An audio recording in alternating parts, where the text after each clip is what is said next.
And the words Mr. Leo were so touching. Msiniue, mnaniumiza. Getting that from a man, alikuwa anaumia. And I'm not saying that kama angekuwa mwanamke maybe kuna vile angekuwa treated especially, but the Constitution of Kenya, Article 34, there is media rights and freedom, Trisha. And I don't know why, because this is not an isolated case. These cases usually happen, more so with these waheshimiwas. Anytime you do a story, and maybe huyu mse kuna vile ana feel the story is not sitting well with him or her, maybe the person has tried giving you a brown envelope, and then we as journalists, we are not supposed to take that. So anytime unasimama on the grounds and you say, no, I'm not going to do that, mimi kazi yangu as a messenger of truth, I'm going to publish the story. Or kama sisi the in broadcast journalism, we are going to air it. Say it doesn't sit well with that person. This is not an isolated case. We can see during the 2024 Gen Z Mandamano, what happened to journalists from Standard, from Real Media, from Media Max, even the Star were assaulted. Yeah, we saw. Yes. No, now the question is, for how long is this going to happen? Because imekuwa ikihappen, it's been a trend, and now that we are heading to 2027, that is a general election, we're going to cover the campaigns and all that. We are just starting actually. Yes, and it has started. Yes. So for how long are our colleague journalists going kujipata kwa mikono ya the goons and all that? Sasa hii swali naona kwamba there is the right person in the studio is going to help us break it down, because it's a concern, it's a serious concern, and especially right now when we are heading towards the 2027 elections, a lot of these things might happen. So we just want to know from your perspective, how do we approach this, and what is the end of this? Yeah, first, I want to take the opportunity to first wish George Njoroge a quick recovery. We spoke in the morning. It was better than he was yesterday, and because we had to move him to make sure that he relocates from Kitale to another city, to another town, so that he's safer that way. For safety. The story is disheartening, is heinous, and it is bad because we are at that point when politicians start realizing a lot has been published about them, which they didn't know. A lot of negative, factual but negative information out there about them, and they start targeting the people who have been publishing these stories.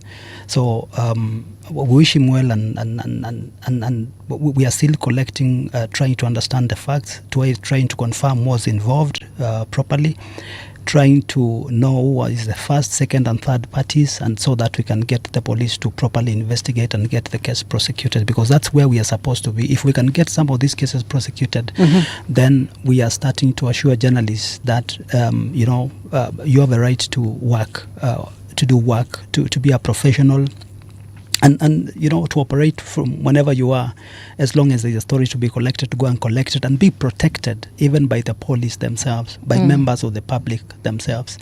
So it's a big problem, I must say, because the last 2 weeks alone, we are not just dealing with the case of the journalist in Kitale. We are also dealing with an incident in Kisii, where a member of the public is recording themselves and is, inciting members of the public to target certain journalists of a certain local TV station.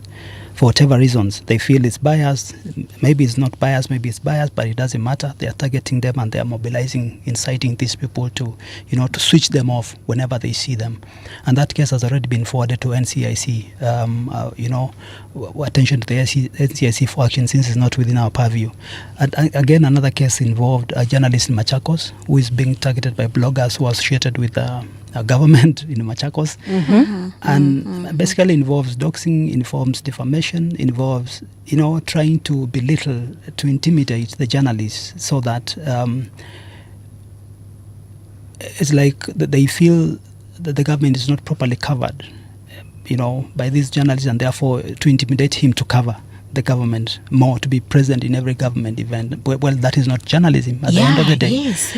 So when you mobilize bloggers to target an accredited journalist, that we get worried. So this is another case that we are following. There's been others, even in Turkana, where journalists are targeted by fellow journalists, by the way. Unfortunately, these so-called fellow journalists are not accredited.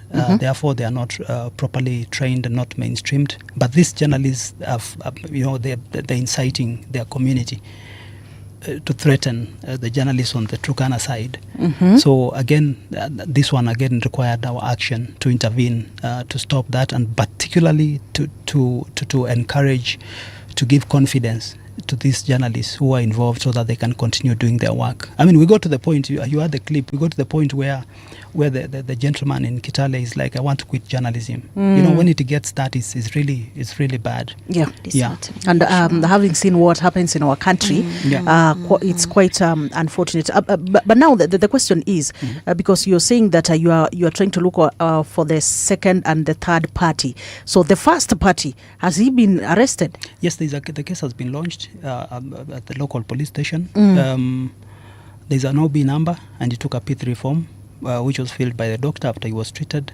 So that's where we picked the case from, the Media Council and its lawyers. So that then we'll be talking to the investigators and pressuring them. We'll be bringing other players on board. There is the Kenya National Commission on Human Rights. So that since it's a human rights related issue, so that we put pressure.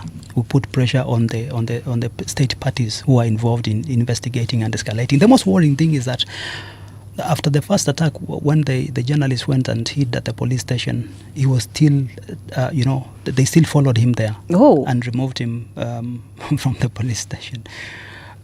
So unbelievable.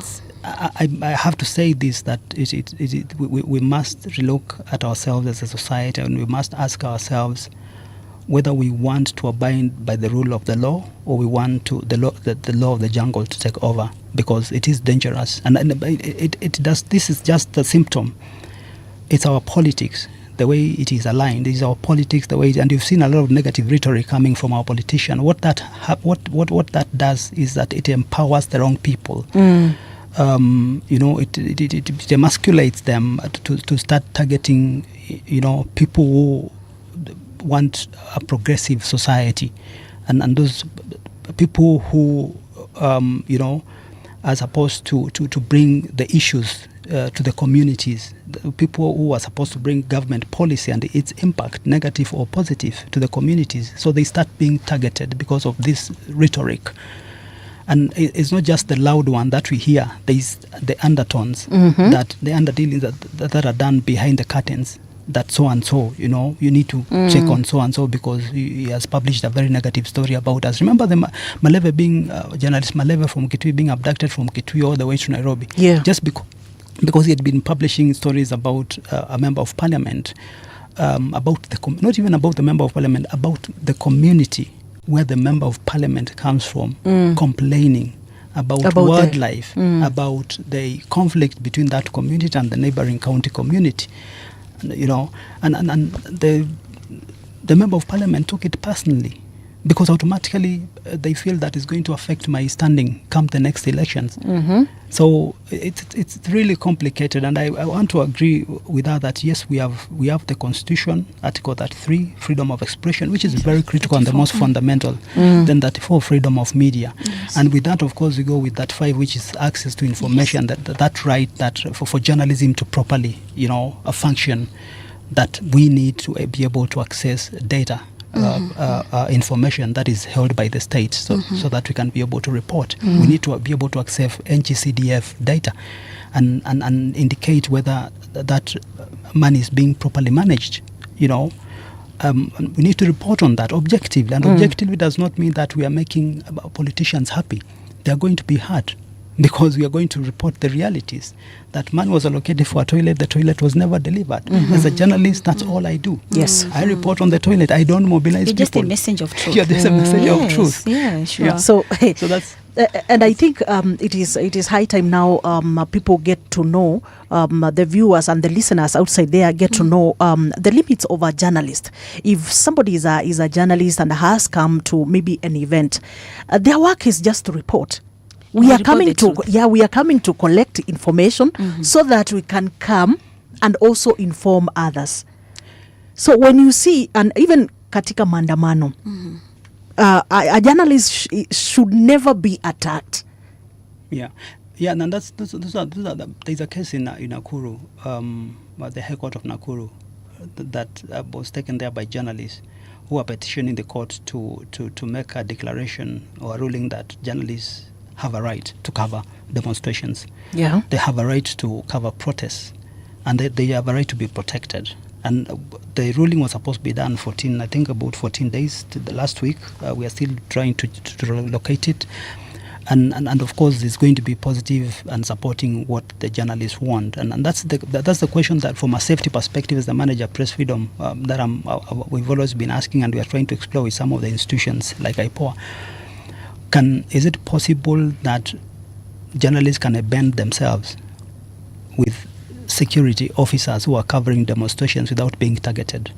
Because the reality is that journalists are caught in between the demonstrators and the security, and they end up getting shot, they end up being tear gassed, they end up getting injured, they end up being targeted by goons. Yes. And the solution for me, if you look at what happens in the developed countries and civilized societies, is that journalists tend to embed themselves with the security organs, because they are recognized as a profession to cover without interfering the ongoing either war or demonstrations or protests or whatever it is.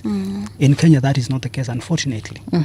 Yes, but that's one side. The other side is that we have also journalists who are activists, unfortunately. Yeah. So once you cross over to the other side, then there's a bond that is broken. There's something that is broken, because then you must decide which side you belong to. Yeah, sure. Because you can either strictly a journalist professionally, or become a journalist, but from an activism perspective. I mean, journalism, like I said, they report facts, but unfortunately in Africa, because they also misuse of power, those facts end up fueling anger, because people start seeing the reality that this is not really what we voted for, this is not really what we should be getting. We should be getting better than this. And the people in power, or the politicians in this case, they start confusing that reportage as activism. But there are clear cases of where journalists they're activists, they're into politics, and I mean, we must be able to separate. There's something else that I need to speak about, because we also have a very journalists have developed and cultivated relationship with their sources, and most of these sources are our politicians, isn't it? And unfortunately, you get paid for this relationship. Not, we can say, quote unquote, not for the news, but sometimes these politicians appreciate us. These leaders appreciate journalists, and there lies the problem. When the rubber meets the road, you end up being confused as a partisan, because that politician would not expect you to cover a certain story. We are not against him. Yes, yes, they will not expect that. In developed countries, in my imagined developed country, is that I will sit down with you today.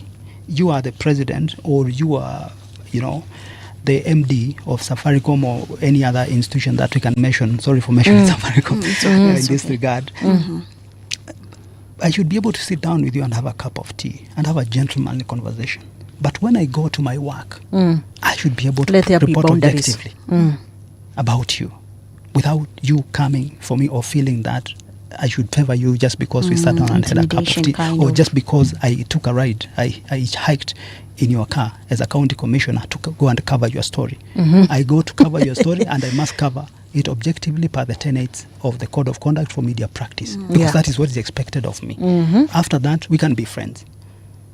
But as long as I'm doing my work as a journalist, I must be expected to remain always objective, and people must understand. And that's why we must also be able to, as institutions and as journalists, must be able to do what is called media and information literacy, to implement programs in that, because most people don't understand what news literacy is about. They don't understand news and how news is done. Yes, so we need to enhance their literacies. We need to educate them. We need to explain to them that a journalist is important to the society, and these are the reasons. And for that matter, we explain to them how, when you wake up, how you go about collecting the story that is going to be aired at night, or that is going to be trending in the next few seconds or few minutes. Okay. Since now we are talking about the convergence. Okay. Yeah. I think that's fair. At this moment, we're going to have a commercial break, and then we will be back. We continue with the conversation and many other conversations, like the politics of insults that we are witnessing in our country right now, because this also is part of communication and so forth. So we will be right back. So don't go far. This is Radio Generation. The show you are tuned in is the Generation Report that comes every Saturday from 7 p.m. all the way to 10 p.m. And my name is Trisha Wayua, and of course I'm joined by Soki Brenda and also Leo Mutisia. So we continue with these conversations. This is Radio Generation. Radio Generation Classifieds. What Should makes I- the perfect pasta? Introducing Tac Macaron, the right texture, the perfect taste and consistency you can trust. High quality pasta crafted for performance. Whether you're cooking for your family, serving guests, or running a busy kitchen, Tac Macaron delivers firm, delicious results every single time. Built for retail, perfect for food service. Loved in homes, demand the best. Tac Macaron, consistency you can trust. Radio Generation Classifieds. This is Radio Generation. Ladies and gentlemen, introducing Patricia Wayua, and this is Generation Report, your weekly news roundup show on Radio Generation, where every headline has a heartbeat and every moment counts. Yes, welcome back to the Generation Report. And of course, we are continuing with some conversation here around media freedom and how far, to what extent that we are going to tolerate what we are seeing happening right now in our country. Are we trying to silence the media? Are we trying to silence those people who inform us of what is happening? Are we trying to silence that voice that is usually there to entertain you, is usually there to as a watchdog, to the projects of the government, to what you are entitled to as a citizen of this country? So we are with Leo Mutisia here, and also Soki Brenda, who is my colleague here at Radio Generation in the news department, actually. So that is the reason why we are here. And I don't know whether, Soki, you have something to say around the story, or we move on to what we are seeing right now in terms of politics. I think before we wrap up with this discussion, it touches someone who is in the industry. My question to Leo is, should there be a standard protocol when covering political events? I don't know what you mean by standard protocol, but okay. Juu a certain mheshimiwa anasema this story na he or she is not comfortable with it, so should we not cover that part? So should we massage his ego by covering what this person wants to hear or what the person wants the public to consume? Yeah, but then that I understand your question. I think what for the Media Council, we are the custodians of the code of conduct for media practice, which is revised from the older code of conduct for journalism and the related, and basically it's about adhering to those ethics, those tenets of accuracy, of and one critical provision there is the right of reply, so that if you are talking about someone, you have a story about a certain politician, a certain leader, then you must give them that right to reply to respond to your story. So as long as your story is complete, not violently. Different ways, not violently. Yes. And we always say that you can even leave a message and indicate in the story that you're still waiting, because these days with the internet, it's easy to keep updating a story, isn't it? We see that it's a developing story. It started, you keep updating it all the way up to the time when you get responses from all the sources. So, as long as you are remaining professional and objective, I believe you are safe as a journalist, as opposed to favoring certain sides. Maybe and those are that's where the breaches come in. If you start favoring a certain side or doing a biased story, because that's what we call a biased story. It's biased towards someone, either the opposition or the government. A story is supposed to be as balanced as possibly possible. Sorry for trying to cut you short. Please kindly give me like 2 minutes. Okay, only. it's okay. Yeah, if maybe I can take you back. When you started the show, ulisema something to do with the journalist being transferred to a certain city. Yeah. Okay, what mwenye atenda to that city, safety ya that person itakuwa namna gani? The fact that he's moving to city A to city B. Kama ni political reporter, he'll still be covering those political rallies. And sorry to say this, but our politicians wako na a twin behavior. Yeah. Politician wa Western is the same as politician wa Machakos, that's the same as politician wa Mombasa, politician wa Mali Fulani. And this thing has not only happened in Trans Nzoia County, it is happening in the country. Sure. We get even here in Nairobi, journalists wanaenda field, wanakuwa tear gassed, waheshimiwas, the politicians, wengine hata wanakuwa, kuna vile wanafuata, don't want to use that term. Yes, but by moving that person, does it mean that the safety of this person is guaranteed? Or are we just trying to skip narukamoto alafu unaingia to fire? I think that the first thing that happens in such situations is that you de-escalate. And de-escalating means that you've already done what you can. You've recorded statements, you've been to the hospital, you've been treated, you have a P3 form. I mean, what else do you want to stay in that area for? And because automatically we felt that this guy is still being threatened, the goods are still around. Don't you think? So what do you do? You move away fast so that you can go and... Yes, for safety. And strategies for your own safety. Remember we say that there's no story worth your life. Isn't Sure, it? yes. So this Yes, is where we are. This is the bottom line. So you go and re-strategize. He's going to continue covering, but he also needs to heal. And healing is not just physical; it's also mental. And that's where we come in and offer what is called mental health support, psychosocial support, counseling. We get him a counselor, we get him somebody to talk to when they need, because it has to come from you. At the end of the day, we are not going to force it. Remember after Kapedo, for example, when the journalists were targeted and they couldn't get out of Kapedo, the first thing we did was to bring them out of Kapedo, and not just out of from the entire region. Yes. Bring them to Nairobi, put them in a hotel for a few days, and take them through, a psychosocial support process, so that by the time they return to their localities again, they have healed, or they are going through a healing process. In that regard, they are ready to go back. So it's the same thing with our colleague, that he needs retreat. And this is not the first case. In human rights defense, we can even take you out of the country to places to stay. I think journalists on me. Yes. You're taken to a safe space because these people are in positions of power. They have the apparatus of power. They can get to you at any time. We even make sure that you lose your phone, you lose your line, and you're using a new phone. If you must use a new line, you use a new line. And you have seen cases where if you are put in that kind of protection, when you get out, you make a mistake of getting out without following protocol. We've seen journalists who have been kidnapped, abducted or killed. So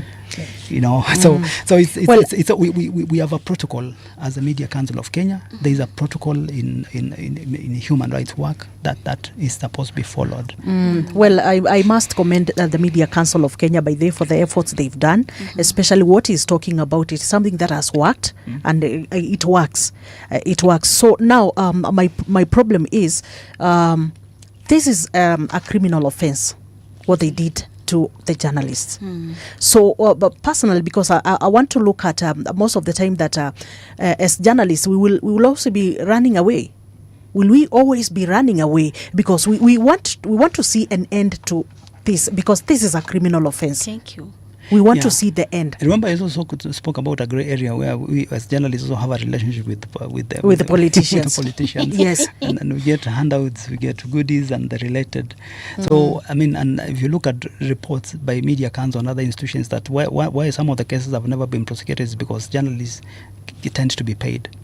A case starts, it's under investigation. You are paid to do something you didn't do. Unapigiwa simu, unaambiwa bwana, kuje tukae chini tuongee. So you're bought off, and the case dies off. Of course, there are other cases that are still stuck at investigation, that never see the light of the day. But every time we follow, you are told it's ongoing, and the challenge of always being told, do you have a witness? bring us a witness who was there. And then I thought the idea of reporting an incident is so that someone can pick it up and identify, find the witness themselves. So it also becomes, we are placed in a very difficult position, where victims are placed in a very difficult position when they are told that, because you are being, how did you, at that point you don't know who was there.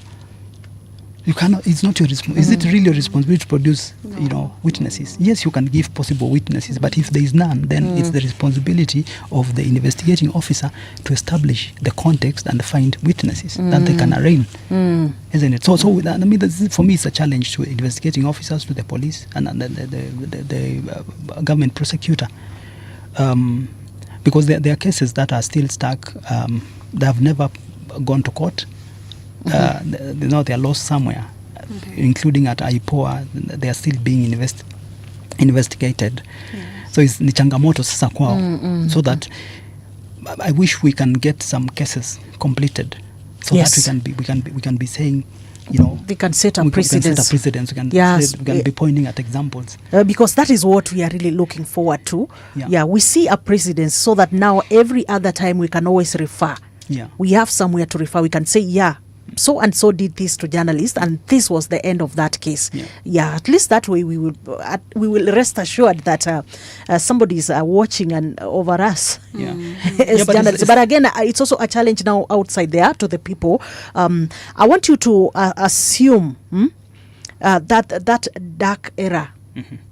You don't have journalists. You have nobody who is reporting to you what is happening. Just imagine your country today without journalists. People who go dig deeper into facts and bring you such. I mean, kwani ni scandals ngapi zenye journalists wame bring forth, so that now you, dear viewer, you can be able to follow and say, oh, this has been happening. So it's just a challenge to everyone outside there. If you fight that journalist, just remember the role that journalists are really playing in this country. And especially that watchdog part of it, of this, and even informing you people. It's quite important. Actually, you need, the last maybe few years, you need the biggest indicator is investigative journalism. Because it has died. We can say it's dead. Since we started talking about the issues of media sustainability, journalists getting fired from newsrooms, and I think we've more than 5,000 to 10,000 journalists who have lost jobs in the last 2 years alone. Those are experienced, seasoned journalists. So investigative journalism started going down at that period when owners of media stopped investing in investigative journalism. So to just be on your story that without proper funding, again, without journalism, it will be in a barbaric society where everybody does whatever they want, because journalism hold the feet of those in power to fire. That's what they do, and that puts pressure on them. Remember the tear gassing of children somewhere. We will never have known. Policy would never have changed without without journalism. A lot has changed because of journalism today, even across the globe. And even if you look at how the war in Iran is being covered, there are a lot of lessons that we can learn from that, because there is also a lot of partisanship by Western media, and there's evidence that Western media is biased, against Iran, and there's also media on the other side which is biased against Western ideologies and the related. So it's a call, it's a challenge to journalism across the globe to find a footing, to find objectivity, to remain objective by all means, so that we don't get to a point where the same media got with Iraq and started apologizing. We don't get to a point where Kenya got after the post-election violence and we started apologizing. 2013 became journalism for peace campaigns. In the elections that followed after 2017, the impact was, we know we were crying in studios and asking Kenyans not to fight. That is not our work. We are not peace cause. Our work is journalism, is to report objectively, to be there, to hold, to be a watchdog, play a watchdog role. The best way we know it, adhering to all tenets of, of the code of conduct and the laws and others. So, but I also need to mention there is a question that started in the beginning, and I need to warn colleagues that election years are bad years. Just like years where there are demonstrations, there is contestation. In 2024, there was contestation on the finance bill, isn't it? Yes. And Gen Zs went to the streets. We recorded about 134 cases, incidences of attacks against journalists, threats, doxing, and the related. This year, because there wasn't in 2025 up to last year, November, we recorded less than 100 cases. So that automatically tells you when there is no political contestation, incidences go down as well. They go down, yeah. They go down. But now, going towards election, it's going to get worse. It's going to get bad. So we must also remain vigilant. We must remind ourselves of this, what we learn. What we learn we learned in school, particularly preparing properly before you go to the ground, before you go to cover a story. Yeah, okay. On your safety, think about your safety, your security, and everything else. Okay, yeah. So I think that is fair enough. Again, we are going to break for a commercial break, and then we will be back with the continuation of these conversations. This is Radio Generation. Today's quick Ramathani home comfort tips in association with Tile and Carpet. Recharge your energy between long nights of prayer. Create a sanctuary for short rest periods with soft, coordinated dormers bedding from Tiles and Carpet, designed to help you find deep, restorative calm during the holy month. Today's quick Ramathani home comfort tips in association with Tile and Carpet. This is Radio Generation. This is Generation Report, your weekly news roundup show on Radio Generation. Yes, we are right back. 88.8 is the frequency rate here in Nairobi, 90.7 all the way in Mombasa and its environs, 89.5 all the way in Garissa and its environs. Radio Gen KE, that is on our social media platforms. Actually, we are live on our social media platforms. That is on X and also on our Facebook and even on YouTube. You'll be able to follow the conversations that are happening right here. So we continue with the conversations, and this time round, we are talking about this week has been this week imejaa mambo mengi sana, and especially the exchanges that we've been hearing about within the leadership of this country and also the opposition. Tunaangalia watu wa kampu ya opposition na watu wa kampu ya serikali, what they have been say, like we've had a lot of insults and one thing that I am quite sure, and we all know and we can attest to, is the fact that the insults did not start at Isahi to suddenly. These are things that have been happening in our country from the different regimes that we've experienced in this country. We are talking from the era of President Kenyatta. We are talking about the Moi era. We are talking about Kibaki and also Uhuru Kenyatta, and then now to Ruto's to Ruto's era. So one thing is the fact that there has always been insults, but now the magnitude has been changing from time to time up to where now we are right now. That is a question that so many people are asking outside there. How did we get here? So I'm just going to pose the challenge to our guest and also to my colleague here. How did we get here? But me, I've said this is not something that we have just started, and I can prove because I have done a research and seen what has been happening through the different eras of the leadership of this country. So maybe we start with you, Soki. How did we get here? Yes. Quite unfortunate. And when you're talking about the politics of insults, I just remembered what happened. Was it on Tuesday or Wednesday? Ambapo kulikuwa na nipe nikupe. You tell me this, I tell you this. Unaniambia about your family, I tell you about maybe health issues or something like that. What I can say is that our leaders lack decorum. Our leaders lack decorum. And as much as I know once mtu anakuwa praised, anafika kwa ukuta, kuna wakati tunasema, yes, the president is a statesman, but kuna, maybe alikuwa praised to an extent, anasema, this is too much. Okay, I have to retaliate. But I'll retaliate in which manner? As a leader. Not everything that crosses your mind has to run through your mouth. Yes, umefikiria, but si lazima you broadcast it. You don't have to say everything. You don't have to say everything. I think our leaders should just have some little decorum. Yeah. As much as leader atakuwa na decorum, pure opposition pia, they should not be a quagmire. Yeah. Because whether you like it or not, I think ndio kusema uwanja ndio umefunguliwa sasa. It's going to be a mudsling of politics. And it's not just in Kenya. Not just in Kenya, but sasa ya Kenya na imekuwa extreme. Imekuwa extreme because it's being spoken in a language that we understand better. Look at President Donald Trump. The decorum that we used to associate with the presidents of America is now more. And people identify with him for that. I follow every minute, every second on X and other social media posts. And the MAGA supporters are saying this is the president that we wanted. He says it as is.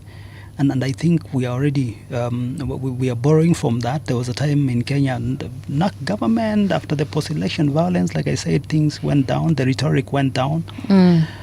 But it's been coming back since 2017, the 2017 elections. In 2017 election, then I was working at the Elections Observation Group as the manager, media monitoring for hate speech, and we picked more than 20 incidences that were associated with politicians.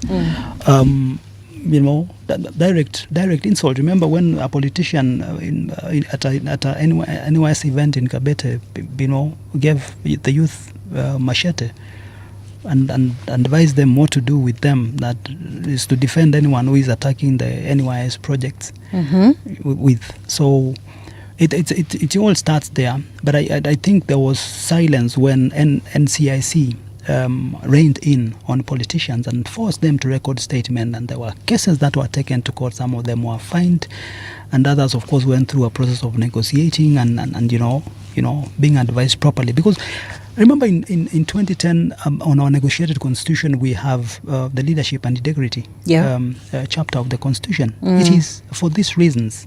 It's not just for corruption alone. It's also for the reasons of being the sense of decency, having that sense of decency as human beings and as leaders.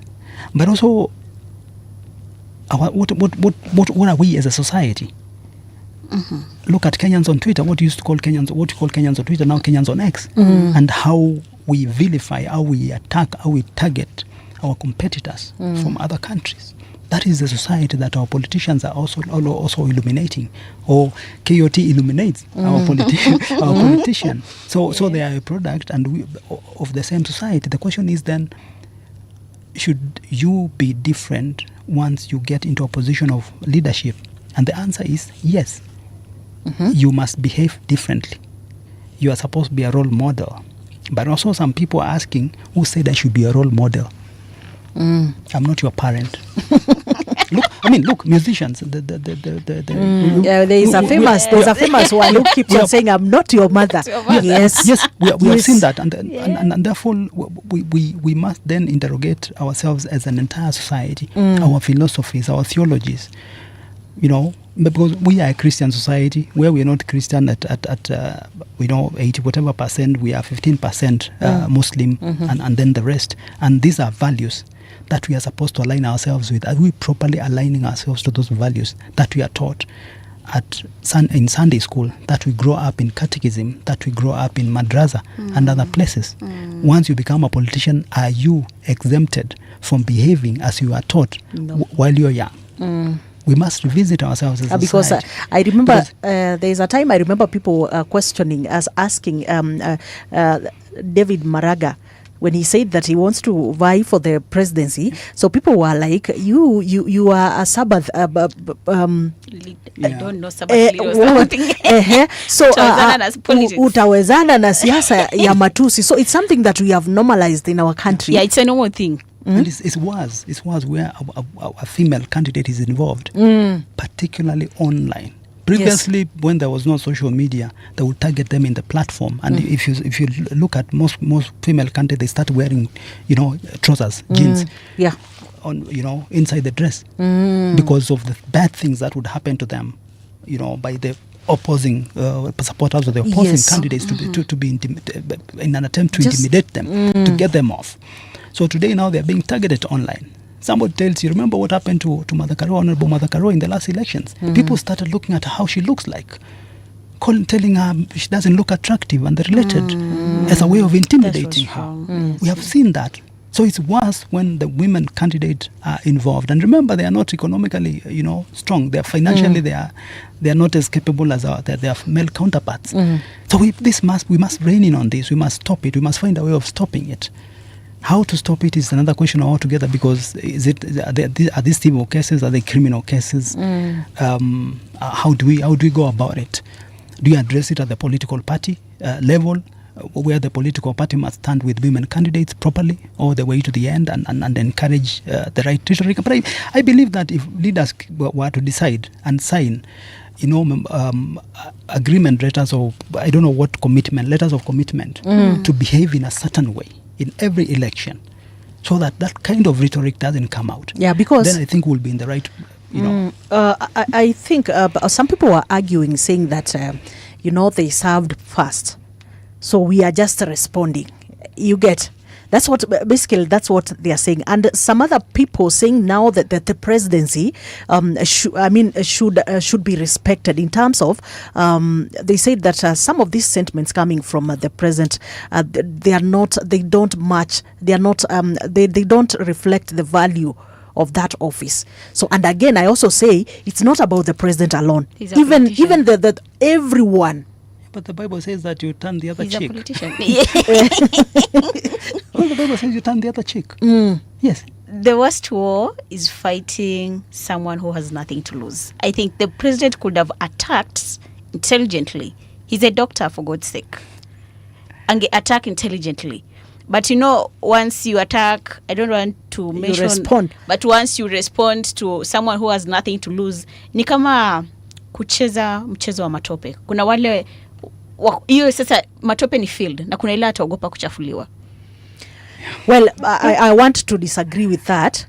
Yeah, I want to disagree on this because even us as the citizens of this country, we also have a responsibility. If we are saying that this one has nothing, he has something to lose, because he is in a coalition, and in that coalition, if these are the kind of leaders that you are having in your coalition, then it means that you are taking us in the wrong direction. So both of them have something to lose. He has nothing to lose because one is sure of being a presidential candidate. Another one, constitutionally speaking, he's not allowed to run to vie even for an area MCA. Gachagua bado hajamaliza. Tunaweza tukaenda according to constitution. Yeah. We can really know the outcome. It's not like a game of popcorns. You know the outcome. Yeah. Hata so the kind of games zenye naelekea hapa, at the end of the day he got nothing to lose. Yeah, but he has something to lose. The worst war is the war of words. I think because the point is Kenyans love excitement. Exactly. Sawa. Now wanapenda attacks, not the truth. And Kenyan politics is about turning the crowds on. Yes. It's about making them cheer you on. If you look at the comments below when the president responded, is that he was being cheered on. Yeah. It's like everybody's telling them, hands down. He's woken up, hands down. So that's why I say, as citizens of this country, we have a responsibility, because these people, the same behavior that you are cheering up to.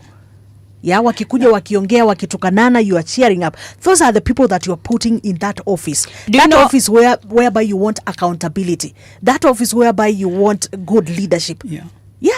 Do you know why wakati watu wanasikia a certain mheshi is coming kunakuwa na crowd? A certain mheshi is coming. Kuna yule mheshi mwenye anajulikana tu, huyu anaenda ku fire shots. Huyu anajulikana tu first akishashika hivi, labda ameongelelea mtu fulani amempatia a certain name, so adu nasikia the crowd either inasema fire or a certain thing. Yeah. That is what pulls the crowd. We as Kenyans, that's what we love. Tunapenda kusikia ile. Should we call it is it not freedom of expression if we look at it in totality? Well, if we look at as long as you're not perpetuating hate speech, as long as you're not perpetuating hate crime, as long as it's political talk, is that not the totality that we want of freedom of In terms of- expression, so that then those in power should not target those in opposition when they make the same utterances and pretend that it was maybe hate speech or defamation or something else. And those also in opposition should not pretend. So Squarely. For me, it's the application of the totality of freedom of expression, as long as it doesn't breach any, but why are Kenyans complaining then? Which- Why are we complaining? The question is which Kenyans are complaining. Maybe it's media that's complaining. Maybe it's a crop of media. So you have no problem. It's a- You it's a- have no maybe- problem with the maybe exchanges. Maybe it's some media elite that wants people to behave in a certain way. Telling someone Trish, ukiambia mtu kwamba ameharibu hewa, that's not an insult. Well, See, it is a normal thing. We are human. So for me that so is it okay when you are being told that umecut weight? Sindio?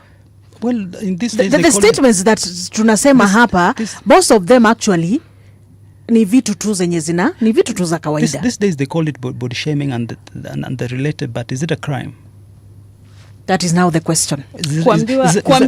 Kuambiwa unfat, is it a crime? It's not a crime to be told that you've toned, you've thinned, you've grown fat.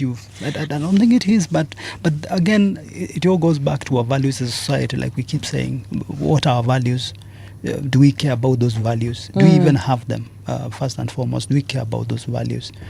Because when one of the CSs started doing yoga, we started targeting her for just doing yoga, her hobby, and posting it. What is Let's end this conversation. what is social media for? What is social media for? Is to post our Socialize, to socialize and to post Yeah. our the things that we do in the privacy of our lives, so that we bring them to the limelight for everybody to see. But see. just because I'm a CS, I'm being targeted. Somebody assumes that I'm not working because Yeah, I'm doing yoga. I'm not supposed to do yoga because Okay. I'm a public figure. Okay, I see. I think I need you guys again in this show so that we can continue with this conversation, because I see you are changing everything. Yeah, you are just changing everything, but it is okay. Yeah, it's okay, because if you say people have been complaining, I've seen the church calling out these leaders to stop insults.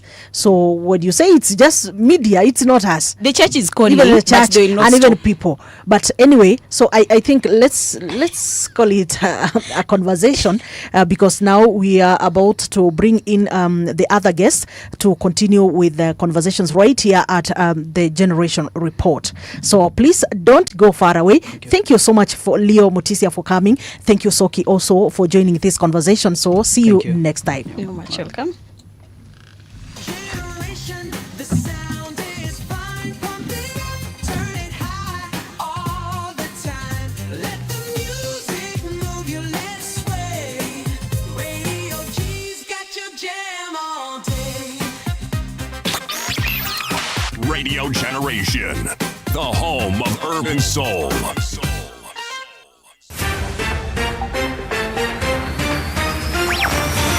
This week, power was tested in the corridors of leadership, economies shook under pressure, and the voices of ordinary citizens demanded to be heard. From breaking decisions in high office to protests in the streets, from moments of triumph to tragedies that stopped us in our tracks. These are the headlines that shaped our week. And beyond the noise, we search for what really matters: the connections, the context, the stories behind the stories. Introducing Patricia Wayoa, and this is your weekly news roundup on Radio Generation, where every headline has a heartbeat and every moment counts. Don't have power. And we are sitting down here with power. How can I leave power to go and look for shareholders? People who are dividing this country in shareholding. And Mr. President, I know that you have been abused for a long time, and you kept those guns. I didn't know you were keeping them somewhere. Now you have released them. Don't go to Singapore when you don't have power. And we are sitting down here with power. How can I leave power to go and look for shareholders, people who are dividing this country in shareholding. And Mr. President, I know that you have been abused for a long time, and you kept those guns. I didn't know you were keeping them somewhere. Now you have released them. Now you have released them. People are crying. But then I don't know why when it is you being attacked, it is sweet. When it is somebody, when you are also now releasing your arsenal, you are now releasing your guns from the arsenal, then now they are saying, oh, this is very, very unpresidential. How can it be unpresidential to be attacked and then be unpresidential when you are answered? So, Your Excellency, I hope that your visit here is going to bring a lot more, and I'm very happy that you have recognized the Muslim community in our amidst us here in Kisumu. The Muslim community is a very, very productive community. They are very innovative, and they are business people. They do a lot of business, and they also do a lot of charitable work in the communities that is here. Review of the financial statements for Uasin Gishu County Alcoholic Drinks Control Fund revealed that the approval date of the financial statements was not indicated in the footnote to the statement of financial position. Further, the statement of changes in net assets reflects revaluation reserves of Kenya shillings 21,134,725, which includes current year revaluation gain of Kenya shillings 6,494,281, which had not been explained. In addition, cash generated from operations on page 32 has not been given a note number and reflects a surplus or deficit for the year before tax of Kenya shillings negative 15,654,901, which is at variance with the amount of Kenya shilling 6,254,901 reflected in the statement of financial performance. Then on number 3, lack of trial balance, the management did not prepare and present for audit a trial balance in support of the account balances for the year ended 30th June 2025. Management acknowledges the audit observation regarding omissions and inconsistencies in the financial statements for the year ended 30th June 2025. Specifically, the approval date was not disclosed. The revaluation reserve and current year gain lacked adequate explanation, and inconsistencies were noted between the surplus stock deficit figures in the cash generated from operations and the statement of financial performance. The financial statements that were presented had accuracy issues and presentation issues, and this had been certified. Now, on the issue of their accuracy, we find that the option that the client has is in the subsequent financial statements, making the necessary adjustments as required by the IPSAS 3. That the railway is part of the rationalization of our transport system, especially on the Uganda side, which is irrational and wasteful. Why? Because the items being transported are concentrated on the road, i.e. passengers, light cargo, heavy cargo, petroleum products are all on the roads. Sasa hivi usafiri kwa barabara ni mchanganyiko. Kwa lugha za Uganda tunasema akatogo. akatoka means kuchanganya maharagwe na ndizi. The views and opinions expressed on this program are those of the guests and do not necessarily reflect the views of Radio Generation. Radio Generation assumes no responsibility or liability for the interviewee's views. This is Radio Generation. Ladies and gentlemen, introducing Patricia Wacuka, and this is Generation Report, your weekly news roundup show on Radio Generation, where every headline has a heartbeat and every moment counts. And yes, we are right back on the Generation Report, right here on Radio Generation, your home of hard truths and bold insights. In Nairobi here on your frequency 88.8, all the way to Mombasa and environs, it's 90.7, and then 89.5 all the way to Garissa and its environs. We are live on our social media platforms. That is on our X, Radio Gen KE, that is on our YouTube, Radio Gen KE, and also on Facebook. We are live on all those platforms, so you are able to follow the conversations that are happening right here. The show Generation Report is all about breaking down the big stories that happened in the course of the week. Like for this week, we have seen several stories trending or making headlines on our social media platforms and even on the mainstream. A lot has really been happening, and that is why we are here. So we are just done with a conversation with my colleagues in the media fraternity. So now I have other guests in the studio. They are analysts, so I'm going to give them their opportunity to introduce themselves, and then now we continue with the big stories that happened this week. So I'm going to give the first opportunity to the lady in the studio. Karibu sana. Thank you. Thank you, Trisha. Thank you so much. This year, I don't think I've set my foot in this studio. I think this is the first time, yeah? Yes, this year. Yes. So I don't know whether I'm still at liberty to say Happy New Year, owing to the fact that we are still in the first please quarter go of the ahead. year. Okay, Happy New Year to our viewers. Thank you so much for inviting me, and I'm looking forward to a good conversation with my brothers here. People are asking, who are you? Oh, my name is Lena Mati. I'm a lawyer and a political analyst. Nice. We have a lawyer in the studio. So on this other side. Thank you so much. May I also join my co-panelists here to say hi to the viewers. And it's just fantastic to come back to Radio Generation, although at a different show. It's great to be here when the country is changing. Real transformation is happening.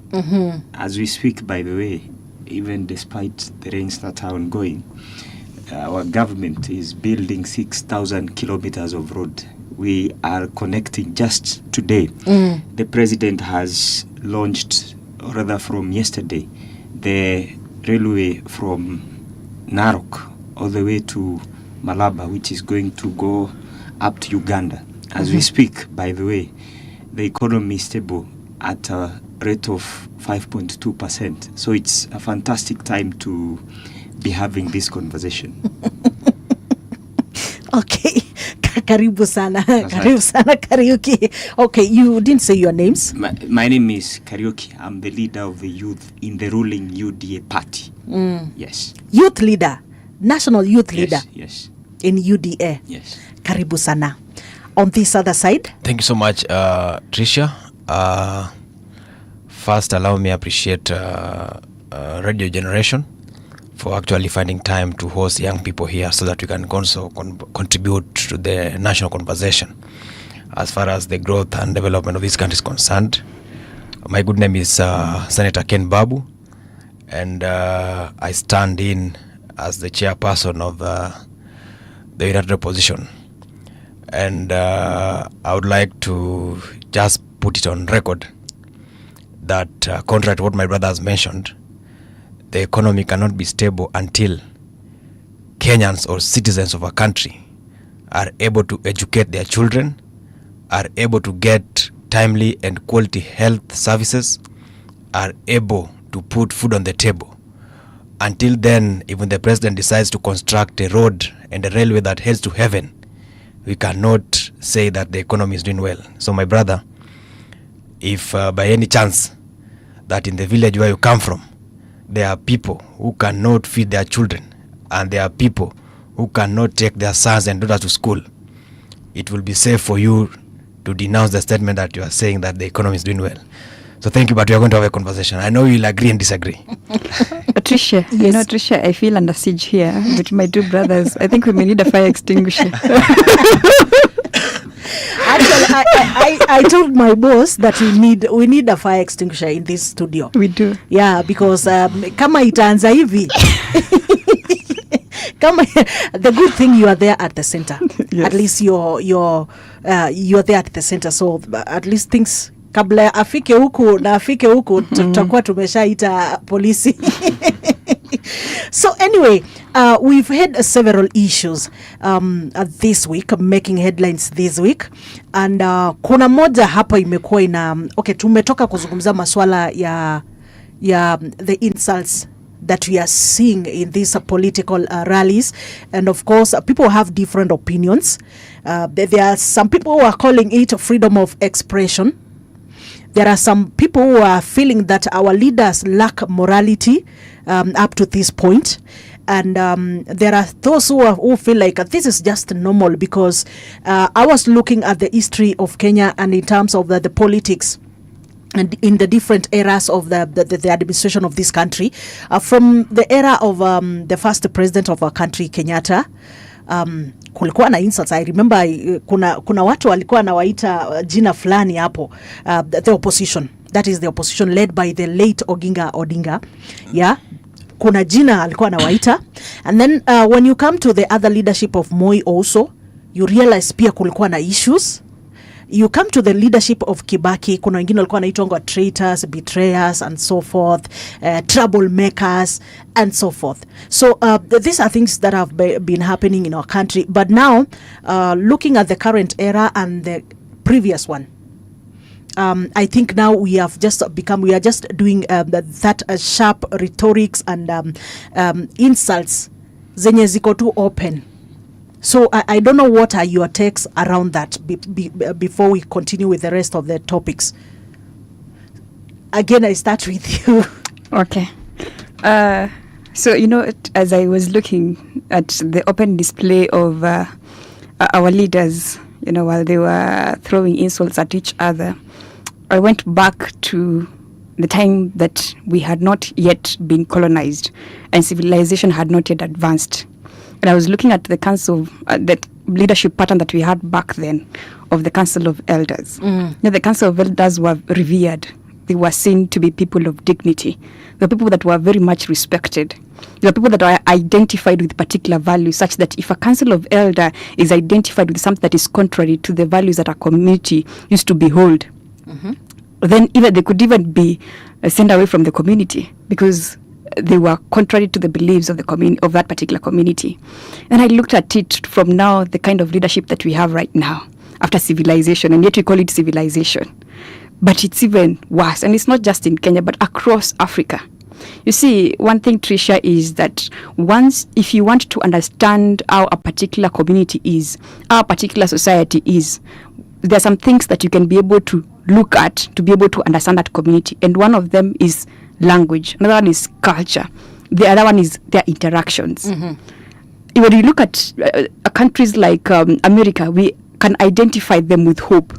When we talk about America, we talk about hope. The Americans have hope. When we talk about countries even that are at war like Iran, we talk about resilience, because we've seen that kind of resilience since Iran was Persia. Yes. But when it comes to African countries, I try to look and, I can't be able to identify them with any positive character trait. But anyway, Section 8 of our Leadership and Integrity Act says that our state office is a state office is like a public trust that has been bestowed upon that office. And so when someone holds a particular state, or a state officer holds an office, there's a code of conduct that we expect them to have. Now, in Kenya, whereby our politics is so much ethnocentric, you find that if today I've directed an insult at the president or the deputy president or even the former deputy president, that may at some point be seen to have crossed the boundary. Why is that so? Because you see, our leaders are embodiments of communities. So when I talk about the former deputy president, for instance, Rigathi Gachagua is an embodiment of Mlima. When I talk about the president right now, is an embodiment of a particular community and a particular voter base. Yes. So the moment that I throw an insult at any of the two leaders, there is a possibility, or it becomes vulnerable to ethnic interpretation. So a particular community may come and say that, you've not just insulted our leader, you've insulted us. And that is the beginning of, retrogressiveness. It's the beginning of confusion. It's the beginning of chaos. And so I believe that whatever the case, our leaders need to desist from hurling insults at each other. Either way, we've not even gotten to the campaign period. The campaigning outside of the campaign period that has been allocated in our statutory acts. Yes. Okay. Let's hear from this side. Yes. Well, I think first of all, it is important to point out that whatever has happened this week, and I say this having in mind, we are referencing the exchange that has happened between the opposition and the president. First of all, you will remember that since the impeachment of Wamunyoro, he has taken it upon himself, and together with his friends in the weak opposition, to insult and slander the character of the President of the Republic of Kenya for 2 years, consistently, and even getting away with it. They have been calling President William Ruto a murderer. They have been calling him thief. They have been labeling him all manner of names. Until a few days ago, when the same Wamunyoro guy decided to call the body of the president as kusema ati President amekonda. It was insults. It was slandering the character of the president until it now became personal. And you see, you look at the person that is trying to body shame the president, and you ask yourself whether he has even looked at himself in the mirror. But that is not the main point here. The president responded, and the president was asking these people to stop using politics as an avenue to settle personal scores, to insult each other, but to challenge him based on the agenda that they want to do for the country. Because they are agendaless and they are planless. They do not have a particular plan. I try to seek the ideology that they are seeking to lead this country with, and there is none. And the president, therefore, looked at them straight into the eye and told them, first of all, one of them is accused of murdering 3 young girls. Cold blood murderer, and somebody who does not have the moral authority to stand before the country and call anybody else a murderer. I think, to me, the president is right to call these people out. The president is right to ask them to focus on serious matters that the people of Kenya are interested in.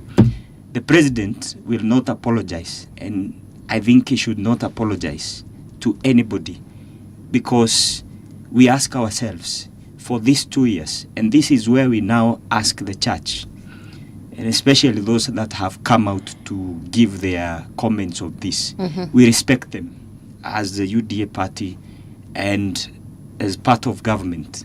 They are part of the state, but they should not come to lecture us at a time when the president has suffered immense insults, unprintable words for 2 consecutive years, and none of them came out to condemn the weak opposition. They now think that because the president has just responded in one instance, that they should come and try to lecture us. We are telling them that we are not interested in insults, and we are not interested in the exchange, but we are also telling them wakileta hoja tutawajibu kwa hoja, lakini wakileta vioja tutawajibu kwa vioja. And you see, as supporters of the president, the millions of us, we also see these people insult our leader. He is the democratically elected leader of this country. He must be respected by every person in this country. The same way, we also respect that there is a weak opposition that exists to put the government on check. Everybody must respect the president of Kenya. The name Kasongo is not in the birth certificate of the president. They call him thief in public meetings. They get away with it. Nobody has ever come out to defend the president. Okay. As the last line of defense, I want to tell you here, we are ready and we welcome the verbal exchange. They treat us with respect, we will reciprocate with respect. They treat us with insults, name-calling, and personal attacks. We will retaliate with even more lethal and powerful attacks on them. Well, thank you for your submission. So let's get to this other side. You know, Tricia, the constitution is very clear on Chapter 6, Leadership and Integrity. The president must be reminded that he holds the highest office on the land, and he must act as per that office and by the dictates of the constitution that governs the office that he holds. The president standing on the sunroofs and insulting the opposition, he must also understand that opposition leaders are private citizens. They have to be treated like the way you can be treated. I mean, they don't hold any office that holds them to account. So when he's insulting the opposition, he's generally insulting Kenyans.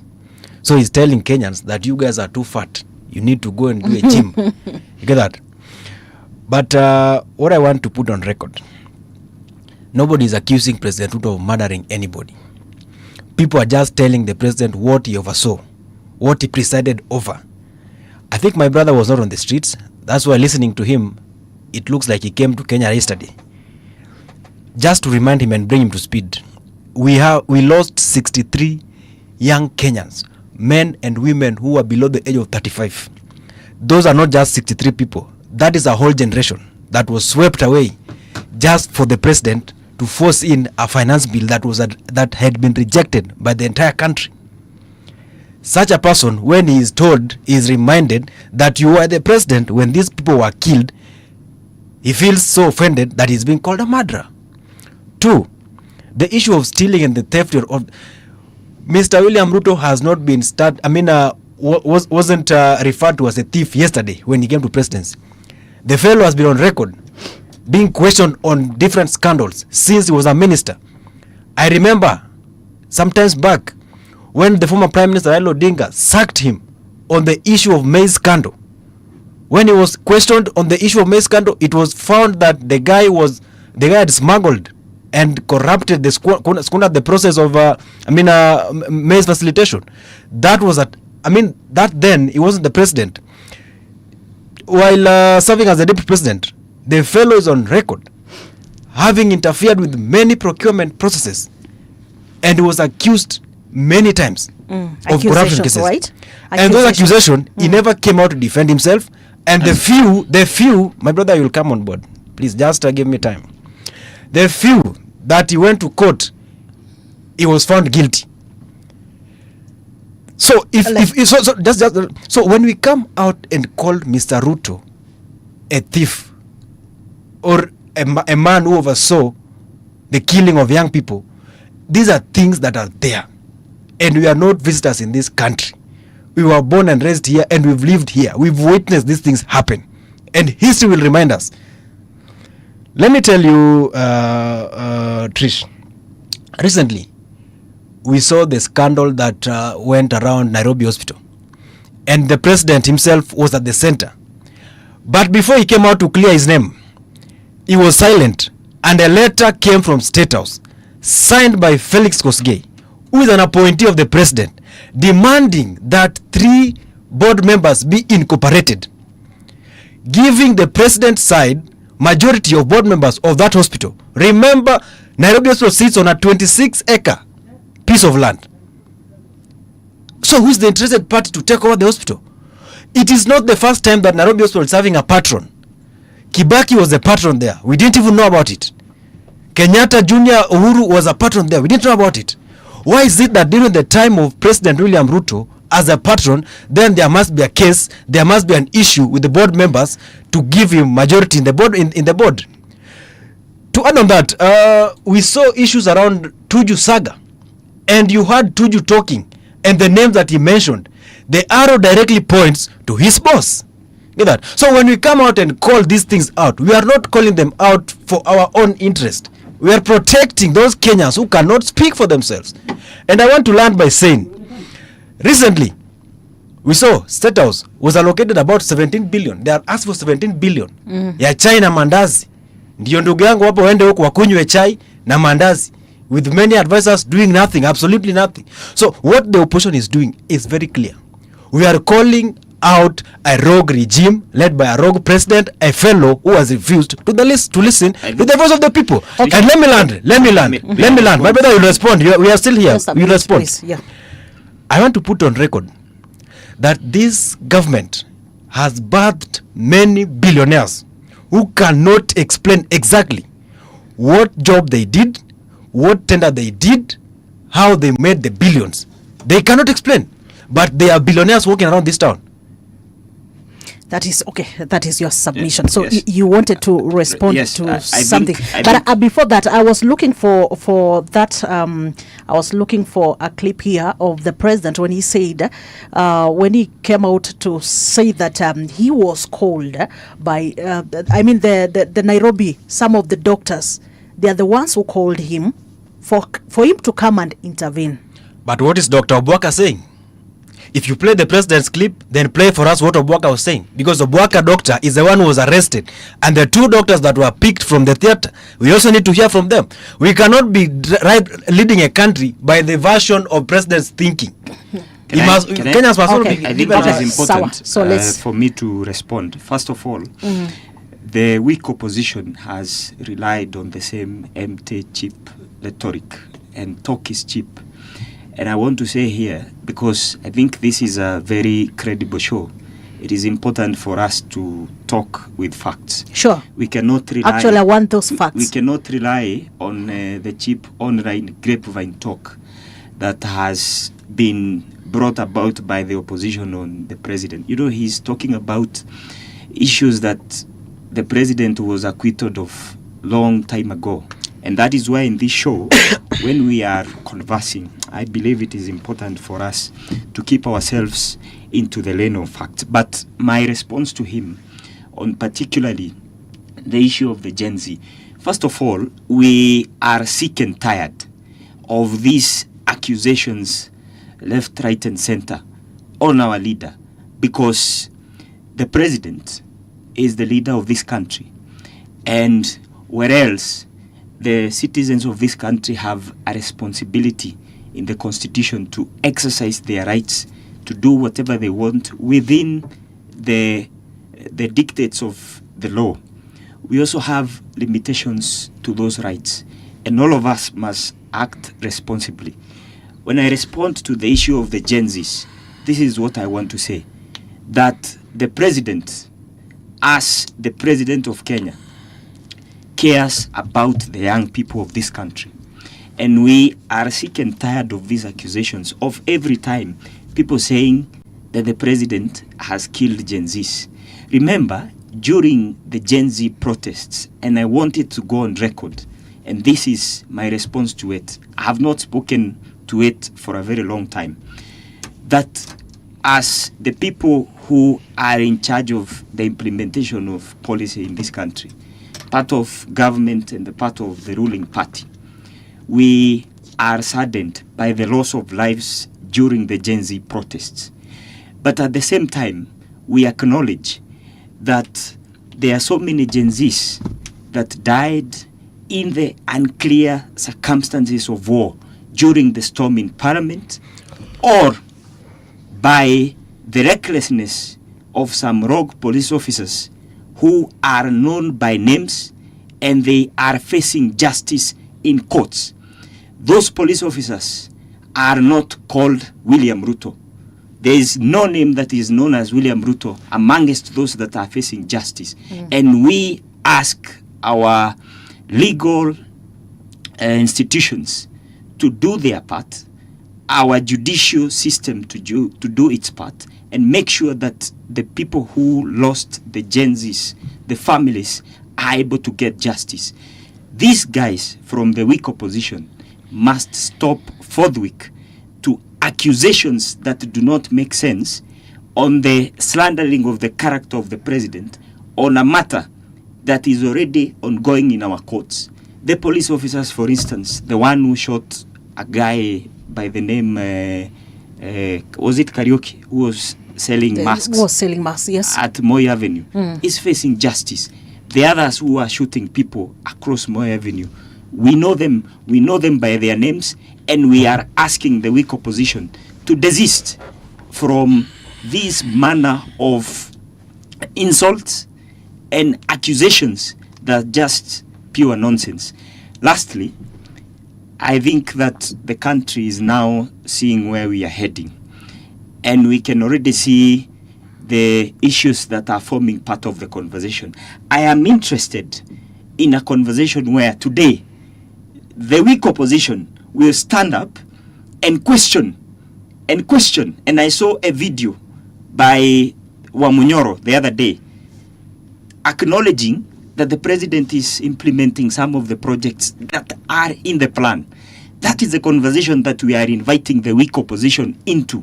We know that because they do not understand how this game is being played, they do not know what to do, even if they were to be given a chance to lead Kenyans. That is why they resort to sideshows and things that will not assist any person in this country.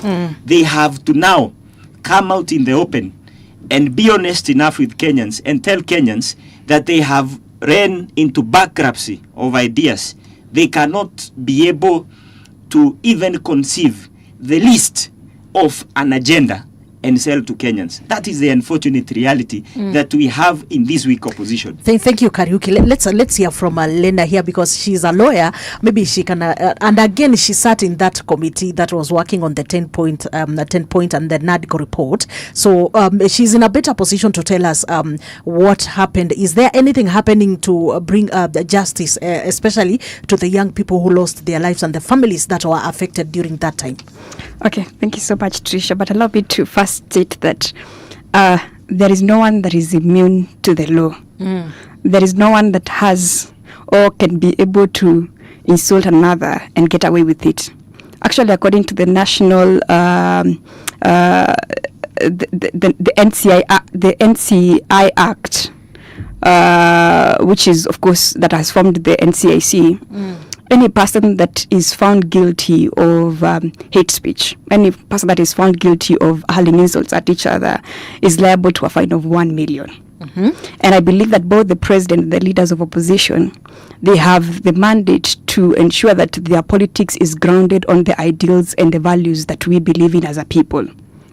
And I want to disagree with my friend Ken Babu when he says that the leaders of opposition do not hold any position. I don't think that's not true. They have the monopoly to because insult. Okay, the only people that don't hold a public office is probably the former deputy president, Honorable Eugene Wamuala Kalonzo. But if you look at the larger opposition, we have members in parliament, we have members who are MCAs, we have members who are senators. These people hold particular offices, and so we cannot really say that that members of opposition do not hold any constitutional office.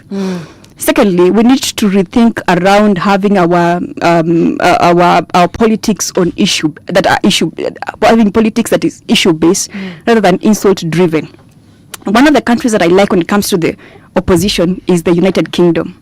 The United Kingdom has what we call the leader of official opposition. And the work of the leader of official opposition is to keep the government in check with the particular shadow cabinet that is attached to the office of the official opposition. And what they do is that they come up with alternative policies. So if the government has gone this way, they say no. this is our alternative policies. What we've heard majorly from the opposition side is that Ruto has done this, Ruto has done this, Ruto has done this. And then when we ask them, okay, so what do you propose to do? They keep quiet. That is where always, when you ask them, what is your proposal? That is where you mute them. But I want maybe to challenge you also, because sometime you may not refill all your cards. Okay, you understand that you may not reveal all your cards. So if they want maybe ideas from the opposition, then wawaingize kwa serikali wafanye kazi pamoja. Let me give you an example. That is how some people are arguing. That's very true, but let me give you an example. One of the things that the former deputy president has said that he's going to change is with regards to SHA. And then we asked him how. He said, you're going to revert back to the former NHIF system. Now, Tricia, we have used around 200 billion to come up, more than 200 billion to come up with a new SHA system. Yes. You want to tell us that you are going to revert back for us to have wasted 200 billion as a country? It's okay to say that SHA is not working, but we will come up with the way. This is what we're going to come up with. Yes. Yeah, this is what we're going to do to improve it. Yeah. But telling us that you're going to revert back such that we as a country will have lost 200 billion, that is not correct. Secondly, on the issue of Gen Z protest, we lost young people. That's true. And the government has to take accountability, and in some way it has taken accountability. But still, there are things that are still pending, that, and I agree. But you cannot tell us, you cannot dissociate the former deputy president from this.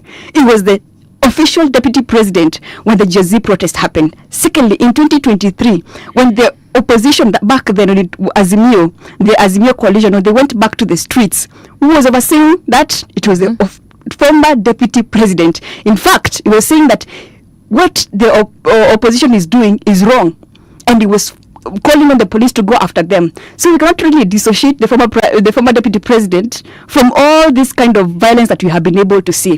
On whether the government has come up with a framework to be able to compensate, I think so far we have made a step.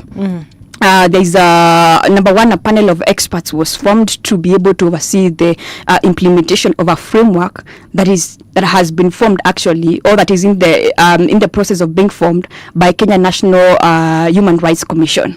So as we've seen early this week, the KNCHR went out to and called on the young people that faced brutal police brutality, actually since 2017 all the way to 2025. Yeah. So I think that's something that is already there. The government has started taking measures to be able to compensate the young people. And when we went out to the counties, when we were doing the public participation as COIN10, if there is anything that the people, especially people from Nyanza, were calling upon, it is this compensation to be implemented. And I really think now that the process has already begun, it's really a good thing. And as a country, we are now the process of healing. Thank you. Tricia, maybe if you allow me, let me jump in and pick it from where Lena has put it on the issues of demo.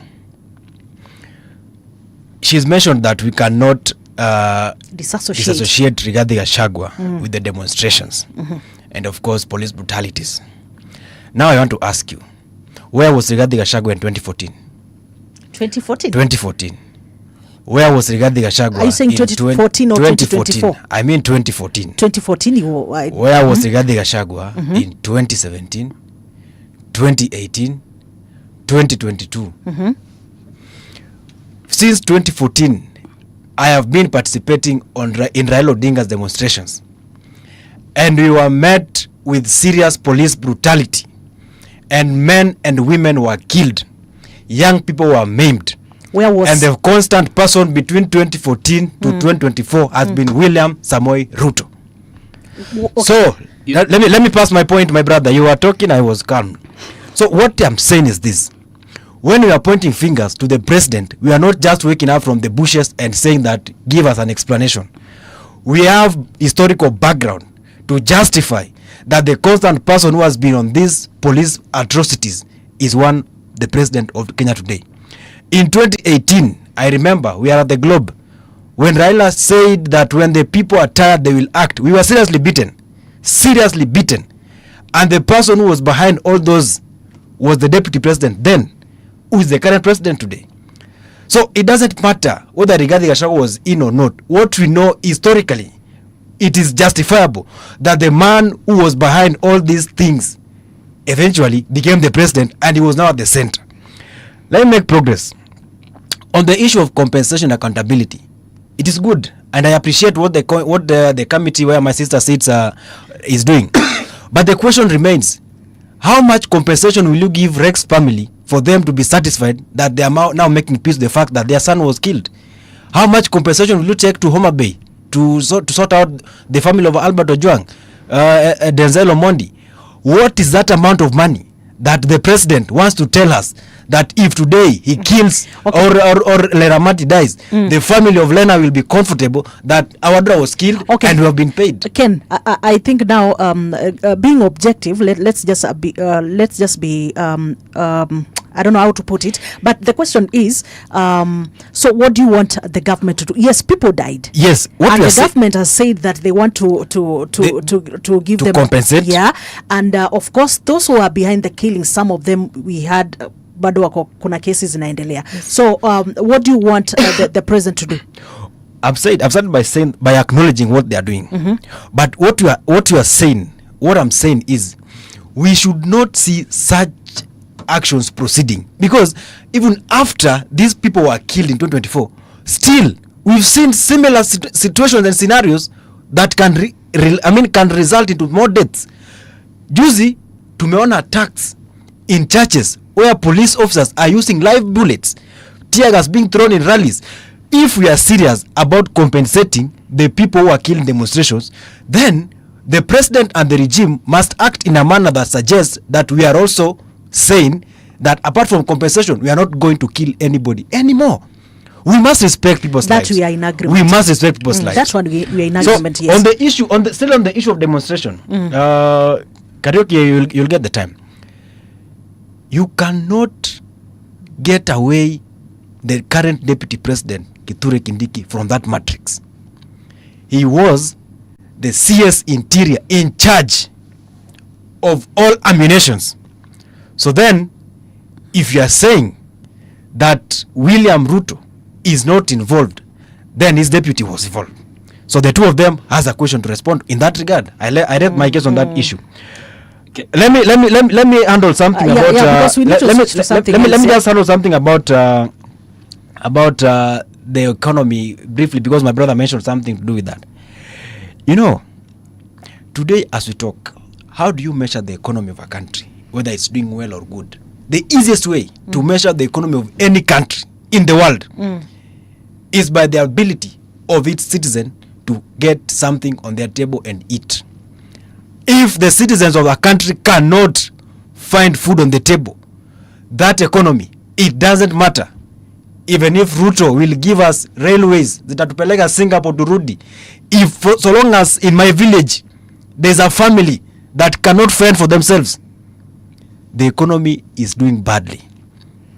You see, it's very unfortunate, by the way, as a young person and somebody who has been growing up in this environment since, I think, around 2010, people who have gone to institutions of higher learning from around 2010 all the way up to around 2022, there has been some very bad mentality that is being instilled by some of the student leaders who unfortunately got an opportunity to vie for positions. They taught the young people, some of them, not me included, that it is proper to start anarchy and to bring issues to the table through use of force and violence. That is the unfortunate bit about the reality that even me, as a leader of the young people, face today.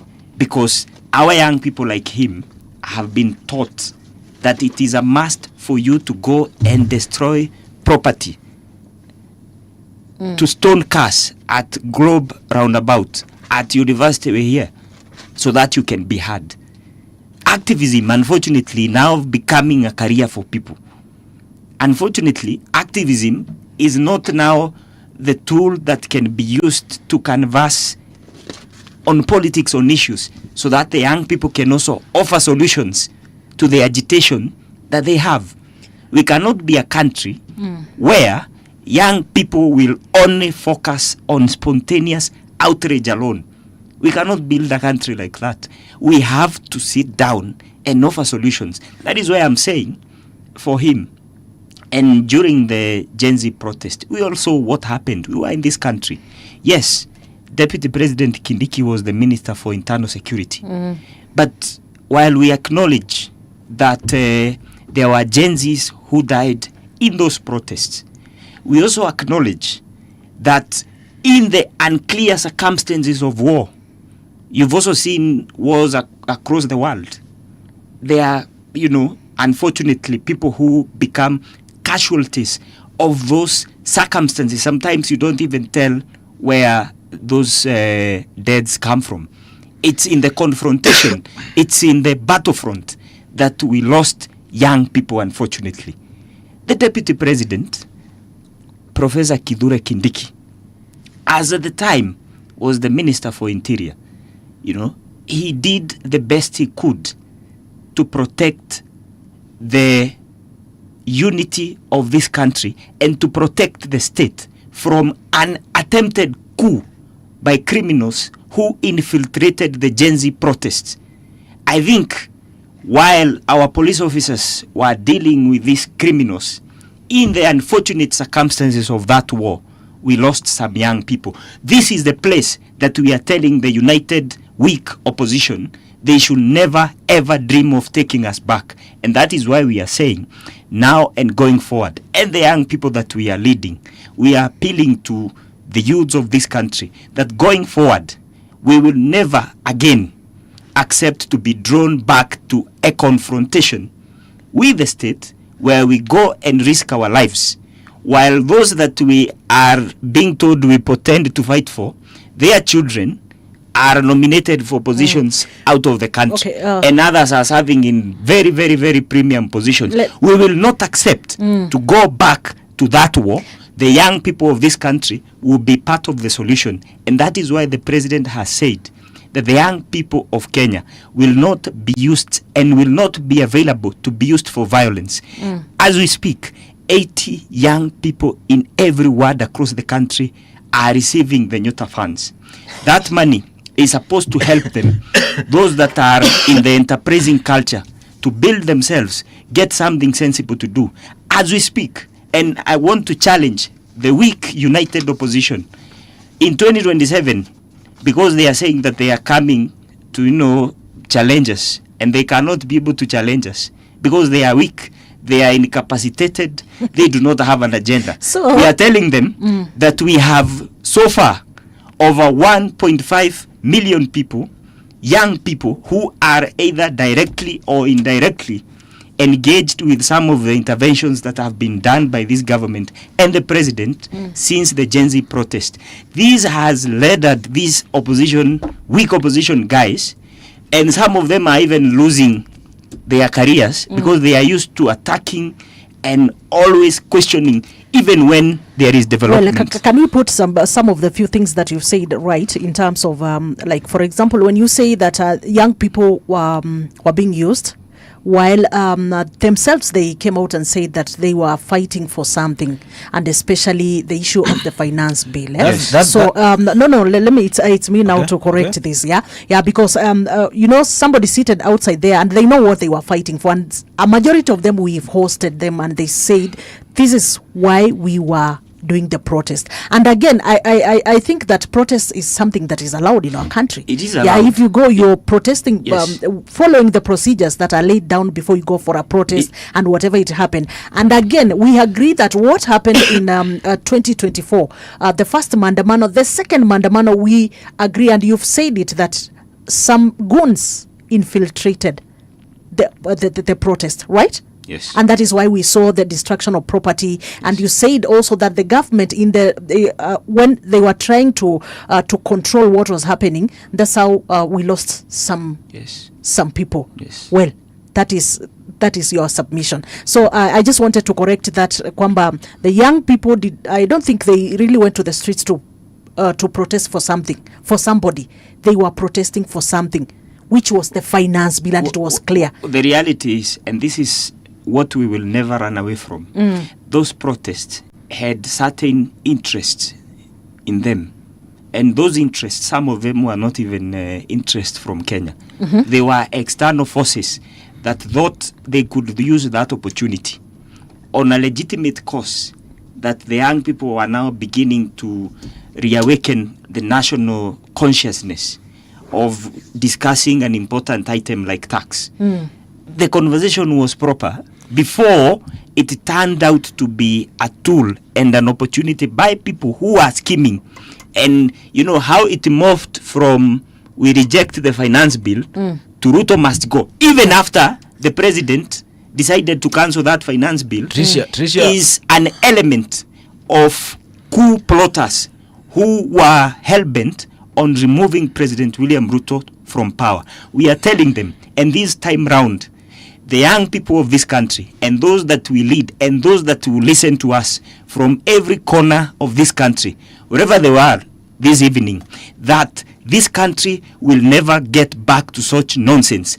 Young people like me, Gen Zs who listen to us, will never accept again to be drawn into a war that they know nothing about. That is the unfortunate reality that was there in 2024, and it will not happen again. We will not accept. Thank you. And that is why we are saying, even in the discussions that they are trying to bring, and you know, they are trying to run a mock campaign, saying that the same elements who have always been hell-bent on, you know, changing the regime. They are trying to run, I don't know, some online campaign mocking the president because he said that he's also encouraging young people to pick ID cards and register as voters. I've heard one of them, Wamunyoro, saying that we are going to give the president a red card. Now, I also want to answer him. Wamunyoro should know he does not even qualify to play in that game, to get not even a red card, a yellow card. He's disqualified, he's not part of the game. So wale wanaongea mambo ya kadi sio yeye, ni wale wanaruhusiwa na sheria kucheza. No, okay. Trisha, just before my sister come in, you know the problem with this government is we have lazy thinkers. 2 like minutes. my brother here. Yes. Too much laziness, extensive laziness. It is unfortunate for him to sit here and pretend to be representing the young people from UDA party and say that the youth were on the street courtesy of external forces and not the finance bill. That's unfortunate. That is unfortunate. That is very, very unfortunate. And that is the problem with the regime that is led by one William Ruto. Everybody is lazy. People don't want to take time and think and reason out with the realities. Three things, main reason that took the young people to the streets. Finance bill was a catalyzer to the process. But before then, people were already talking about high cost of living. The youth could not go to school due to a new funding model. The young people were unemployed and they are still unemployed. Parents could not feed their families. So when this finance bill came and people realized that it's going to get more worse, they went to the streets. But my brother here shamelessly comes and sits here on a national radio station and says that the youth went to the streets courtesy of external forces. That is what their boss has made them to believe so. Because a failed regime cannot accept that they have failed. William Ruto's regime has failed this nation. In fact, we've seen different presidents, and even the Kenyatta president that we not see. History has it on record that they did something better. What is it that if President Ruto was to get out of power today, he would come and show us? Nobody's telling the youth to the streets. Nobody's telling the youth to go and demonstrate. But what we are saying, and I want my brother to take it on record, you can take your boss out, you can listen. We are not going to sit back and watch President Ruto take this country to the dogs. We are not going to sit back and watch Ruto create few billionaires with millions of poor people in this country. And my brother here, and this group of lazy thinkers who cannot take time and analyze situations, I want to put on record that we are watching, you are looking at you guys closely. And any step you take, you have to be accountable for it.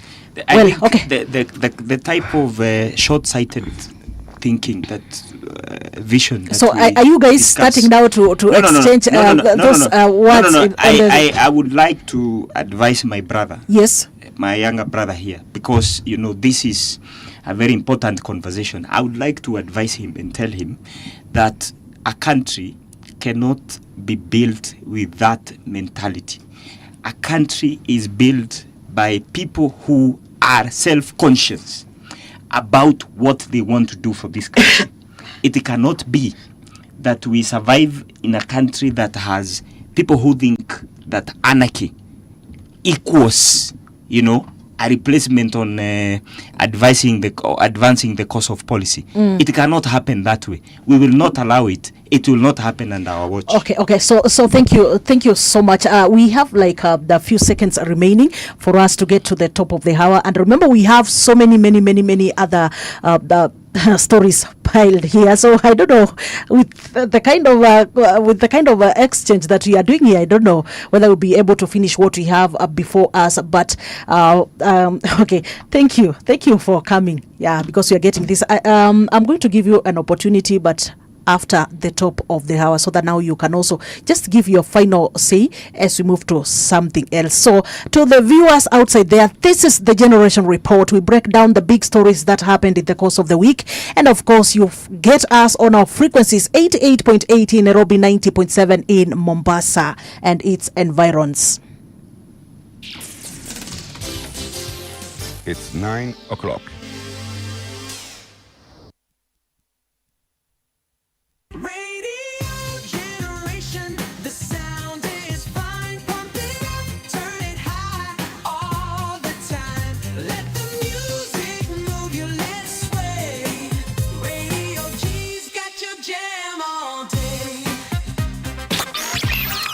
Radio Generation, the home of urban soul.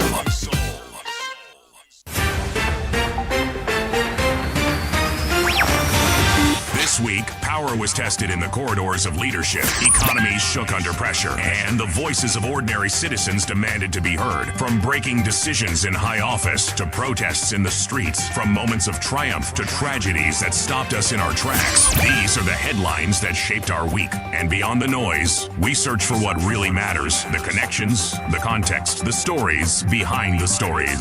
Introducing Patricia Wayoa, and this is your weekly news roundup on Radio Generation, where every headline has a heartbeat and every moment counts. And we are prepared for the NDC. Watu wakutane mundu kumundu. There are no more jokes again in this party. We will meet face to face. If you want anything, come to the NDC and you will face us there. Nobody is a coward here. Baba has never taught us being a coward.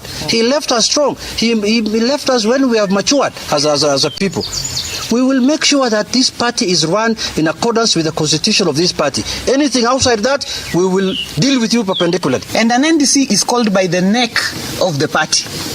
And therefore, for anybody to claim that they're organizing an NDC, they have to tell us which neck met and decided on that NDC of the party. You must give a 21-day notice, which the party has given. The attendees of the NDC are listed clearly on the notice.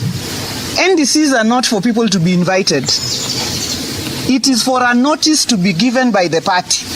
And those to attend the NDC are clearly stated on the notice as per the constitution. We are holding a People's National Delegates Convention here in Nairobi, and the location of that meeting will be announced in due time. And why are people's NDC? Because there's clear violation of the constitution of the party and discrimination of our genuine delegates from our counties. And therefore, those who have been left out will have an opportunity to attend the real People's NDC convened by Linda Mwananchi. Government of Kenya is not party to those contracts. We are facilitating to help them disengage from difficult situations. But it is not our duty at this point in time to say we are compensating them, because we are not party to it. We did not facilitate them. It was their own volition. You can demonstrate, but they also have parameters of ensuring that there's liaison between police, who are meant to provide services to the protesters, but also the protesters themselves, to ensure that the purpose for the protest is achieved within the particular parameters that we are hoping to develop and submit for passage into legislation. Victims get to have closure once this process is done. Thank you very much. Sio kama nataka tuongee kwa Kiswahili pia? Okay. Asanteni sana. Na leo tumekuwa na mkutano na the 10-point agenda implementation committee. Walikuwa wakuje wasubmit the recommendations ile walikuwa already wamefanya na wakasubmit tarehe 10 mwezi huu. So kulikuwa na mambo mbili commission ilikuwa iangalie. Ya kwanza ni mambo ya maandamano na ya pili ilikuwa mambo ya compensation for wale ambao walidhulumiwa katika mambo ya protests na assemblies. Na vile kama tumesema hapo awali, commission ilipatiwa kazi ya kudevelop ya kutengeneza framework ya compensate. You cannot go to Singapore when you don't have power. And we are sitting down here with power. How can I leave power to go and look for shareholders? People who are dividing this country in shareholding. And Mr. President, I know that you have been abused for a long time. And you kept those guns. I didn't know you were keeping them somewhere. Now you have released them. Now you have released them. People are crying. Ladies and gentlemen, introducing Patricia Wacuka, and this is Generation Report, your weekly news roundup show on Radio Generation, where every headline has a heartbeat and every moment counts. And yes, we are right back at the Generation Report, right here on Radio Generation, your home of hard truths and bold insights. 88.8 in Nairobi, 90.7 all the way in Mombasa and its environs, 89.5 kule Garissa na maeneo ya kwake. If you also want to follow us on our social media platforms, please do so, because we are live on our social media platforms. On X, Radio Gen KE, you will be able to follow this conversation on our Facebook, and also on our YouTube, Radio Generation. You are able to follow the conversations that are happening right here. As the show goes, this is a breakdown of the biggest stories that happened in the course of the week, and this week, of course, has been quite busy, especially with the exchanges that we have had. We had about, around these two, the United Opposition, and also from this side of the President, William Ruto. So we've talked about that. We've also broken down the so many other issues in the previous hour. So this final round, we are looking at so many other news that made headlines, and there's one thing that, okay, there was one of the analysts who was supposed to give her view, but she's stepped out briefly, so she'll be back. So we can just continue with some other aspects or other news. So we had this week the issue of Nikokadi. Yeah, Nikokadi. I don't know what you guys know about Nikokadi. It is something that has trended in the course of this week, and we also have other issue. Okay, we've already touched the issue of Nairobi Hospital. Yeah, we've already touched on that issue already. So we've already touched on the political insults. We've there's the issue of Russia and the Kenyans who have been in the battlefield right there. I think we can look at that as we wait for the other analyst to step in. So Russia, you just had, I played a clip here by the foreign cabinet secretary, Musalia Mudavadi, and there's something that he said. Let me just do it again. Let me just play this for you again so that you can hear what he said. Now agreed that Kenyans shall not be enlisted through the Department of Defense or Ministry of Defense here. They'll no longer be eligible for enlisting in the special operations, and we want to appreciate that. All Kenyans as well as many citizens of the other states who signed contracts in order to participate in the special military operation. They did it on a voluntary basis. Had very cordial relations for the last 62 years, 63 to be precise. You are one of the first countries to recognize Kenya's independence, and our relationship have been well defined on matters of education. You've supported us by providing scholarships for several Kenyan students who have come to study here, starting from the very early days. You have been strong in supporting matters of agriculture, especially in ensuring that there's a good flow of fertilizer to various countries in the continent. And this is very good for food security. And there are other areas that we believe we have an opportunity that we can look at very critically. Я не сомневаюсь, что ваш визит и переговоры, которые мы проведем в Москве, позволят придать новый импульс нашему политическому диалогу, позволит наметить... The government of Kenya is not party to those contracts. We are facilitating to help them disengage from difficult situations. But it is not our duty at this point in time to say we are compensating them, because we are not party to it. We did not facilitate them. It was their own volition. Yes, you just heard that the Foreign Cabinet Secretary, Musalia Mudavadi, talking about the Kenyans who went to Russia, and those who got involved in the fight, in the conflict between Russia and what's the name? Ukraine. Yeah, Ukraine. So there's something that he has said, that you are not a party and parcel of the contracts that they signed. But then now somebody would want to ask, isn't it the responsibility of the government of the country to protect its citizens? We have seen several incidences whereby the US government has always come out to protect its people in these foreign countries. So I don't know what the submissions are from my panelists right here in the studio. So I will start with Kariuki. This is the correct position to put it. And I think from the part of the government, you've had the Foreign Affairs Minister saying that the government of Kenya is seeking to help young people get employment abroad, and it's doing MOUs and it's having engagements on the legal channels through that labor mobility agreement platform.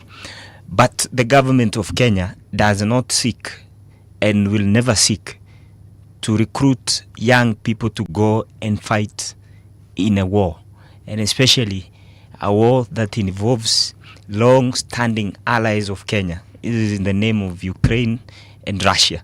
So we must get it first clearly.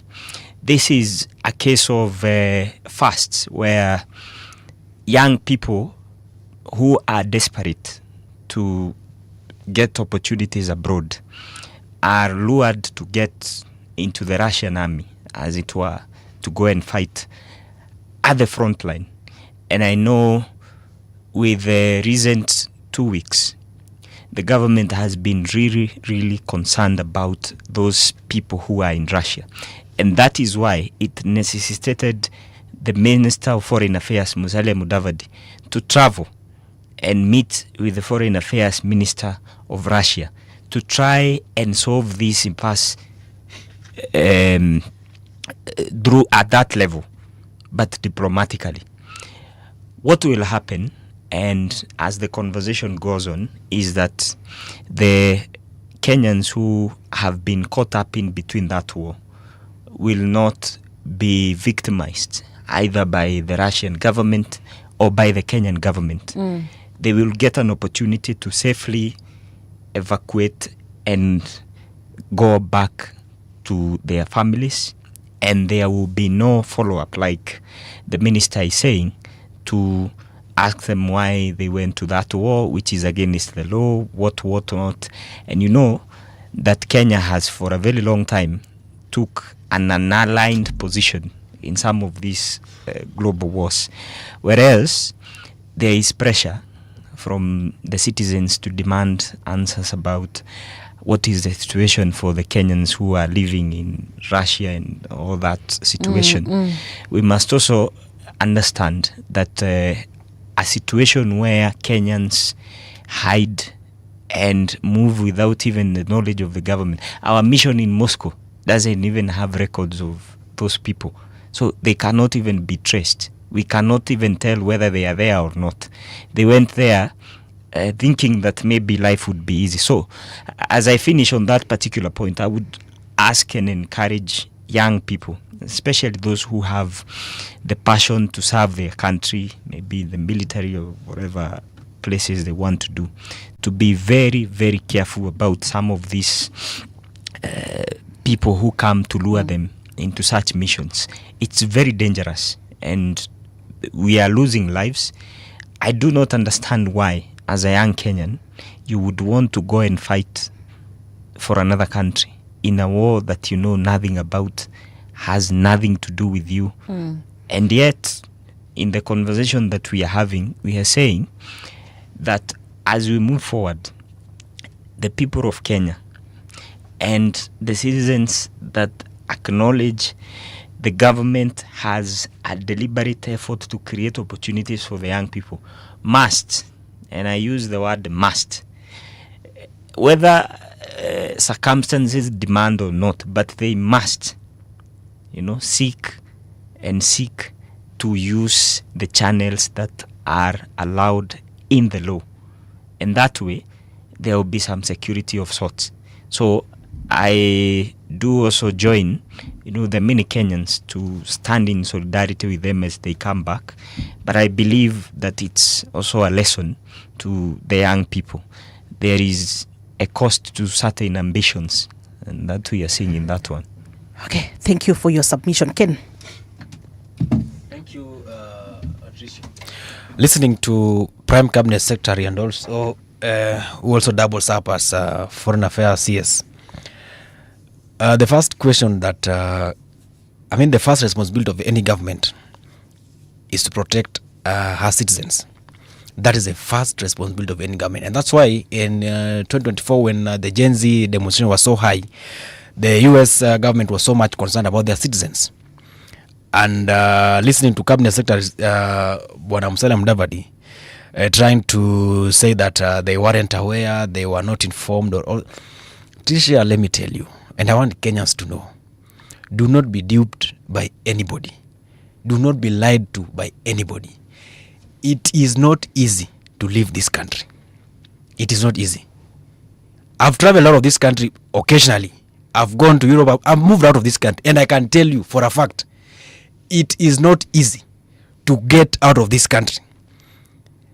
And it is not easy to enter Russia.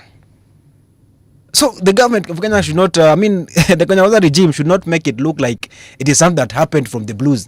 Like Mr. William Ruto just woke up and realized that, Kenyans are in Russia. Kenyans left, young people left the country and went to Russia.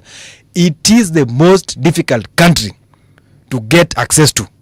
So when you listen to Prime Cabinet Secretary flying to Russia and coming and saying that they were not aware and they did not have arrangements, he must come out black and white and tell the parents of those families, of those Kenyans, exactly how did the government facilitate their movement. And if the government was not involved, then the agency of recruitment, how are they licensed? And who are the coordinators? Who are the directors? Because these are people who, by extension, live in this country. And for them to facilitate and take young Kenyans from this country to Russia, there must be government approvals. So there are some documentation that we have not yet seen as citizens. But then we have a responsibility to ask such questions. It is not easy to fly out of this country. Then let me just one question that Kenyans are asking, which is very critical. If we can have young people struggling and scrambling to move out of this country, but still the government tells us that they've created opportunities and environment for young people to do business, then we are asking ourselves, these ones who are running away, why are they running away? If indeed the government has not failed them, it's out of failure, disappointment, that these young people feels like we indeed need to get out. But the main concern and the main question that I want Kenyans to ask William Ruto, even in the church that he will attend tomorrow, how did these young Kenyans who are in Russian war find themselves in Moscow? 2, how did these recruiters and agents get permitted and licensed to ferry young Kenyans from Kenya to Moscow? And finally, what is it that is happening in Moscow that Kenyans must be sacrificed at the expense of their lives to go and fight for people who are not, to some extent, benefiting the country?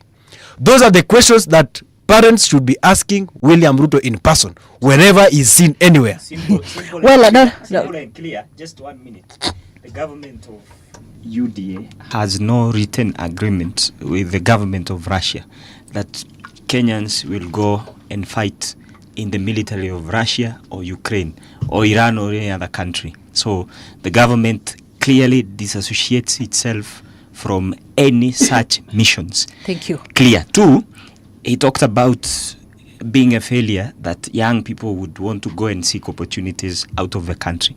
As we speak, the most industrialized country in the world, or number 2, called China, okay, is very good in exporting labor, my friend. And it is one of the countries that whatever they want, they can get it. So it's not a matter of whether or not a system has failed. That is not the point. The point here is that we can be able to expand opportunities for the young people, even in other frontiers. That is the conversation that we want to have. Thank you. Let's it's progressive. Yeah, let's have Lena. Thank you, Tricia. Just like my brother Ken has said, and just like you alluded, is that every government must be able to protect its citizens. And also in return, everyone has a personal responsibility to also be able to protect themselves. Sure. We all know that in this country, not everyone means good.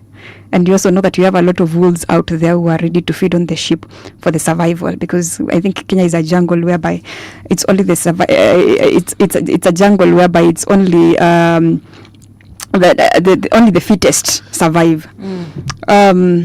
You know, one of the things that I was looking at when I was considering or looking at that situation was, I don't believe that there is anyone that can be recruited into a war without the contact of that particular government. For instance, I don't think you can be able to join the war in Russia without someone in Russia, a state officer, approving it. Definitely. That means that if a state officer in Russia approved that, a state officer in Russia cannot be able to communicate with just an ordinary citizen in Kenya to recruit for them people here in this country to go and fight there. So it means that someone somewhere used this particular opportunity to benefit from it. We don't know whether monetary or whatever kind of way, but use this opportunity to benefit from it. And therefore, I think that the government needs to be accountable and take liability. Now, we are already past that. Kenyans were recruited and they joined the war illegally. Yes. Right now, I think one of the things that now the Prime Cabinet Secretary, who also doubles up as the Foreign Affairs Minister, needs to come out and tell us how many Kenyans were recruited. How did that happen? Who are the recruiting agencies and what is being done to be able to ensure that the same doesn't happen? Because I do not believe that a contract, me as a lawyer, I'm looking at a contract stipulating that one party gets into a contract with another party to be able to fight a war in Russia. I don't imagine what that kind of a contract I would classify it. I do not understand. So I believe that there are legal loopholes here, and there are questions that people are asking which are legitimate, and the government needs to respond to it. I think sometimes we always say that where the lives of people are involved, let us not do much of politics. Let us just address, exactly, let us just address the issue and the elephant in the room. Yes. Well, because I even saw some saying that we were recruited to Qatar, to another country, and now from that country now to Russia. I think Tricia, Just as Wakili Lena has put it, questions here are very simple. And I agree with her. We don't need to do much politics on this. It doesn't matter whether you are pro or against government. The lives of Kenyans are involved here. And it might be your relative as well. The question we're asking, for how long has the recruitment been happening? 2, which agents are these recruiting? 3, which government officer or which department within the government that is responsible for this recruitment? Because as she put it, it cannot happen directly. A citizen and a citizen. It's not possible. And 3, when and how did these people fly out of the country? And I want to finish by saying it is not easy to fly out of this country. It's not easy. We might, as a country, we might have our own weaknesses, but getting out of this country, it's not easy. Hata kwenda pa Uganda sio mchezo. You see, in a country where everything has always been blamed on William Ruto and his people, it's very quick to point fingers. And something that I want Kenyans to understand is that the president leads a very responsible government. As we speak, there is actually a case in court involving the Russian scandal of Kenyans fighting in Russia, and it's ongoing. I think that's something we'll perhaps be able to get the facts as the case goes on. So we should act, or rather wait for that court case to begin before casting aspersion on anyone. Another way to say, you see, once we criticize the government, it's not a direct attack on the president, because the government is a big machinery. Sure. We talk when there's government, there's the police.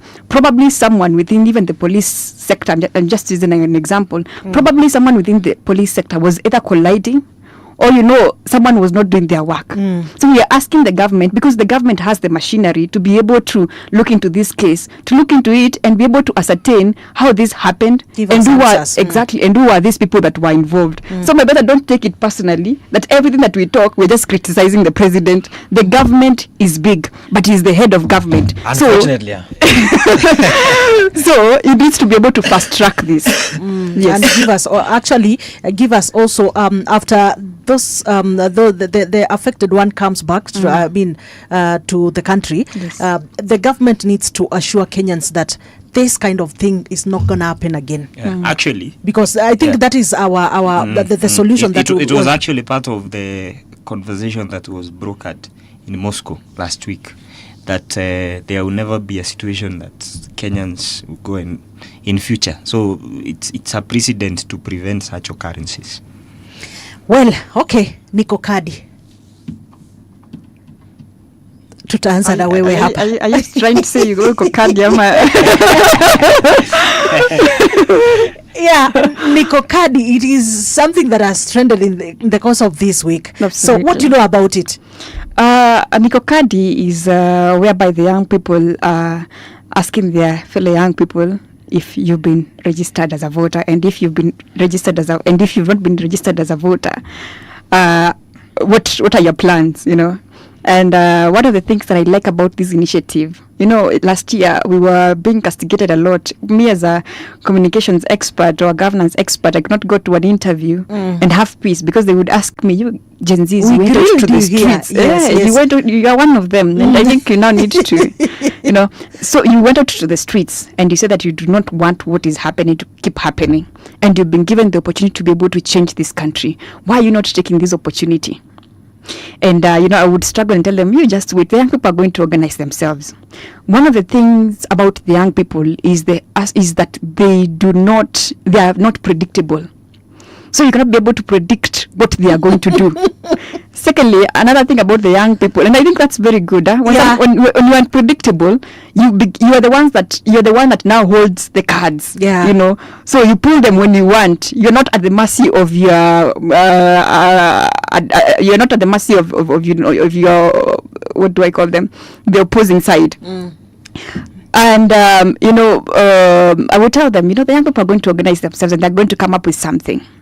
And so the Nikokadi initiative, which is now mobilizing young people from different areas to go out and vote, it stems out, number one, from it's driven through social media. It started as a TikTok challenge of asking Uko card, do you have a voter's card? And now it's gone onto the ground and young people are coming out to register. I think from one of the people that have been at the forefront of that movement, I was able to see that they were mobilized more than 28,000 people across the country to be able to vote. That is a very good initiative. Yes. And this is something that actually also resonates with the young people. Because if you don't have a voter's card, you're being seen or perceived as an enemy. And one of the things that we have realized about the young generation is that they move like a troop. They move together. When they decide to do something out of the peer pressure, another person, it ignites a whole movement. So all of them begin to do it. That's what we saw also with the Gen Z protest that came out, that started in 2024. So I think this is a really good thing that is happening. I just pray that our politicians will not take advantage of this Nikokadi initiative and begin to play politics with it. This is a movement that has come from the Gen Zs themselves. It doesn't align to any political side, not the government and not the opposition. Please let the young people be able to drive this thing on their own. Let us not use it as a way of furthering our political interests. Somebody actually the other day was saying now the government should see and take advantage of Nikokadi ya kuweza kubring ile mass voter registration. So somebody has already suggested Gava take advantage of Nikokadi to have the youth registered for Didi. Let's hear from Kariuki. I represent the party that manages the affairs of Kenya. Yes. I want to say this, that UDA, and now by extension Broadbase, is the largest, the most consequential political formation in the country. The weak opposition cannot even match anything a quarter of it. In fact, as we speak, as UDA, we have now merged with the former Ford Kenya, ANC, ODM, UPIA, UDM, strongholds, and part of Maendeleo Chap to build a very huge political network that as we get into 2027, we can only get a difference of about 2 to 3 million votes with the next number 2. However, we also understand that this reality cannot be achieved if the young people are not part of this conversation, and especially as a representative of the young people.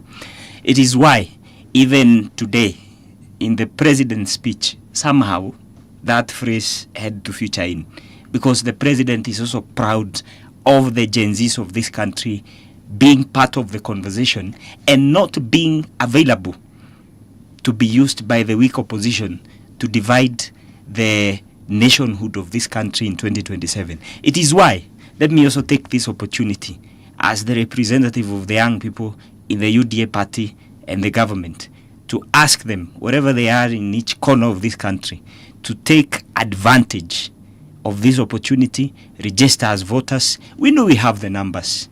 We are confident that we will beat this opposition in 2027 by the biggest margin ever known in this country.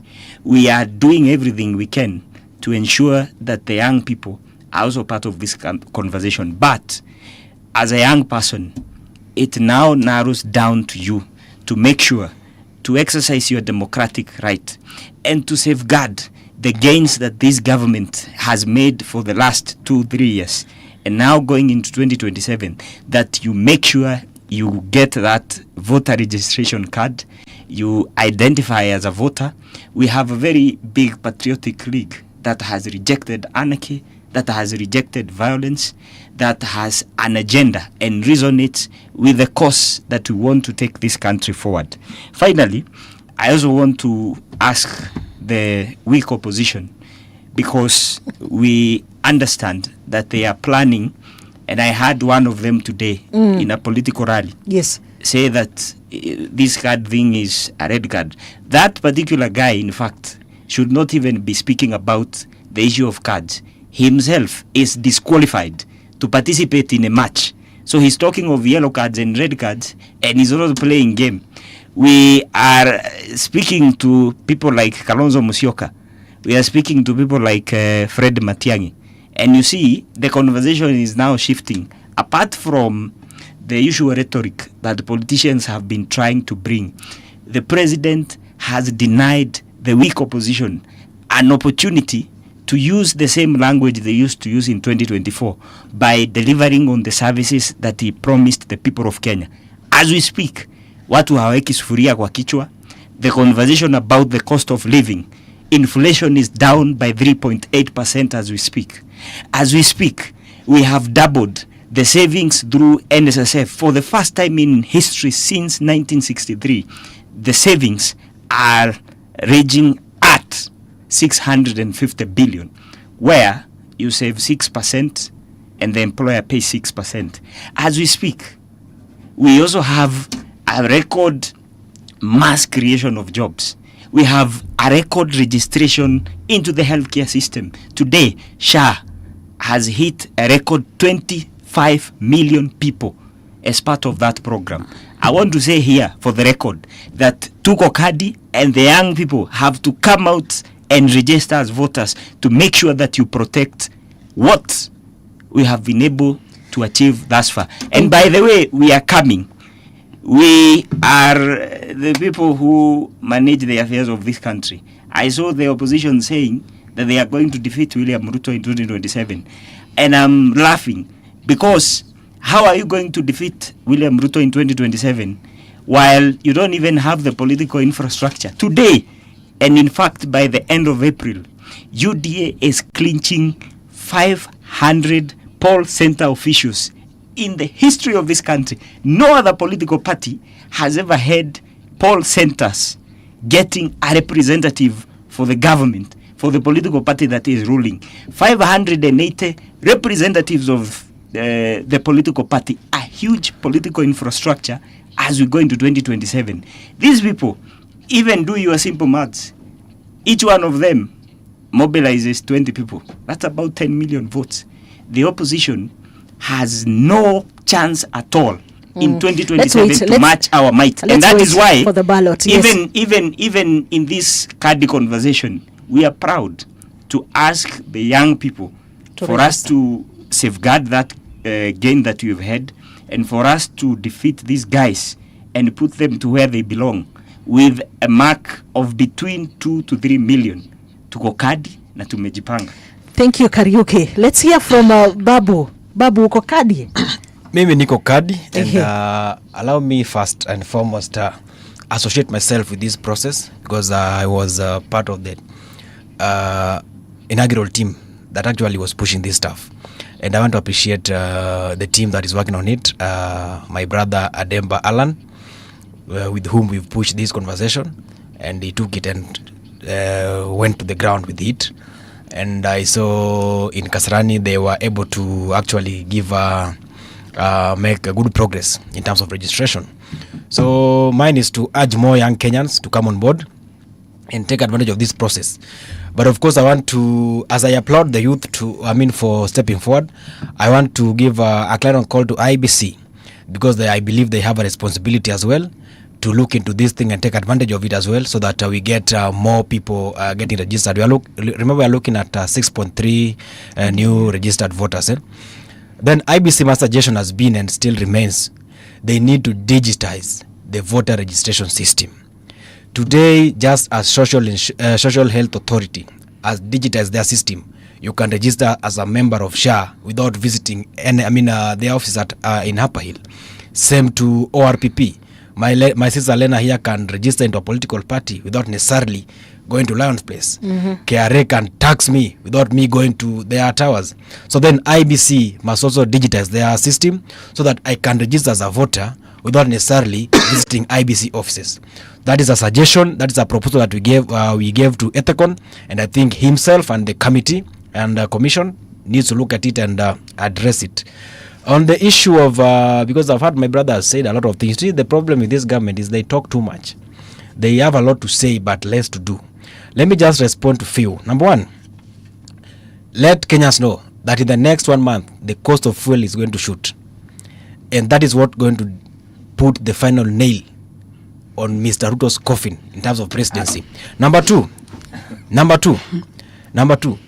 is mentioned that the youth should take the votes so that they can protect the gains. I agree with one thing on that statement. The youth should go out and register. But in terms of protecting, I don't think there's anything gainful that can be protected in the regime of President William Ruto. This regime has failed completely. Absolute failure. This is the real definition of a failed presidency. Health system is not up to what Kenyans would wish to see. Today, if you go to hospital, you cannot get timely and accurate medical attention services. Why?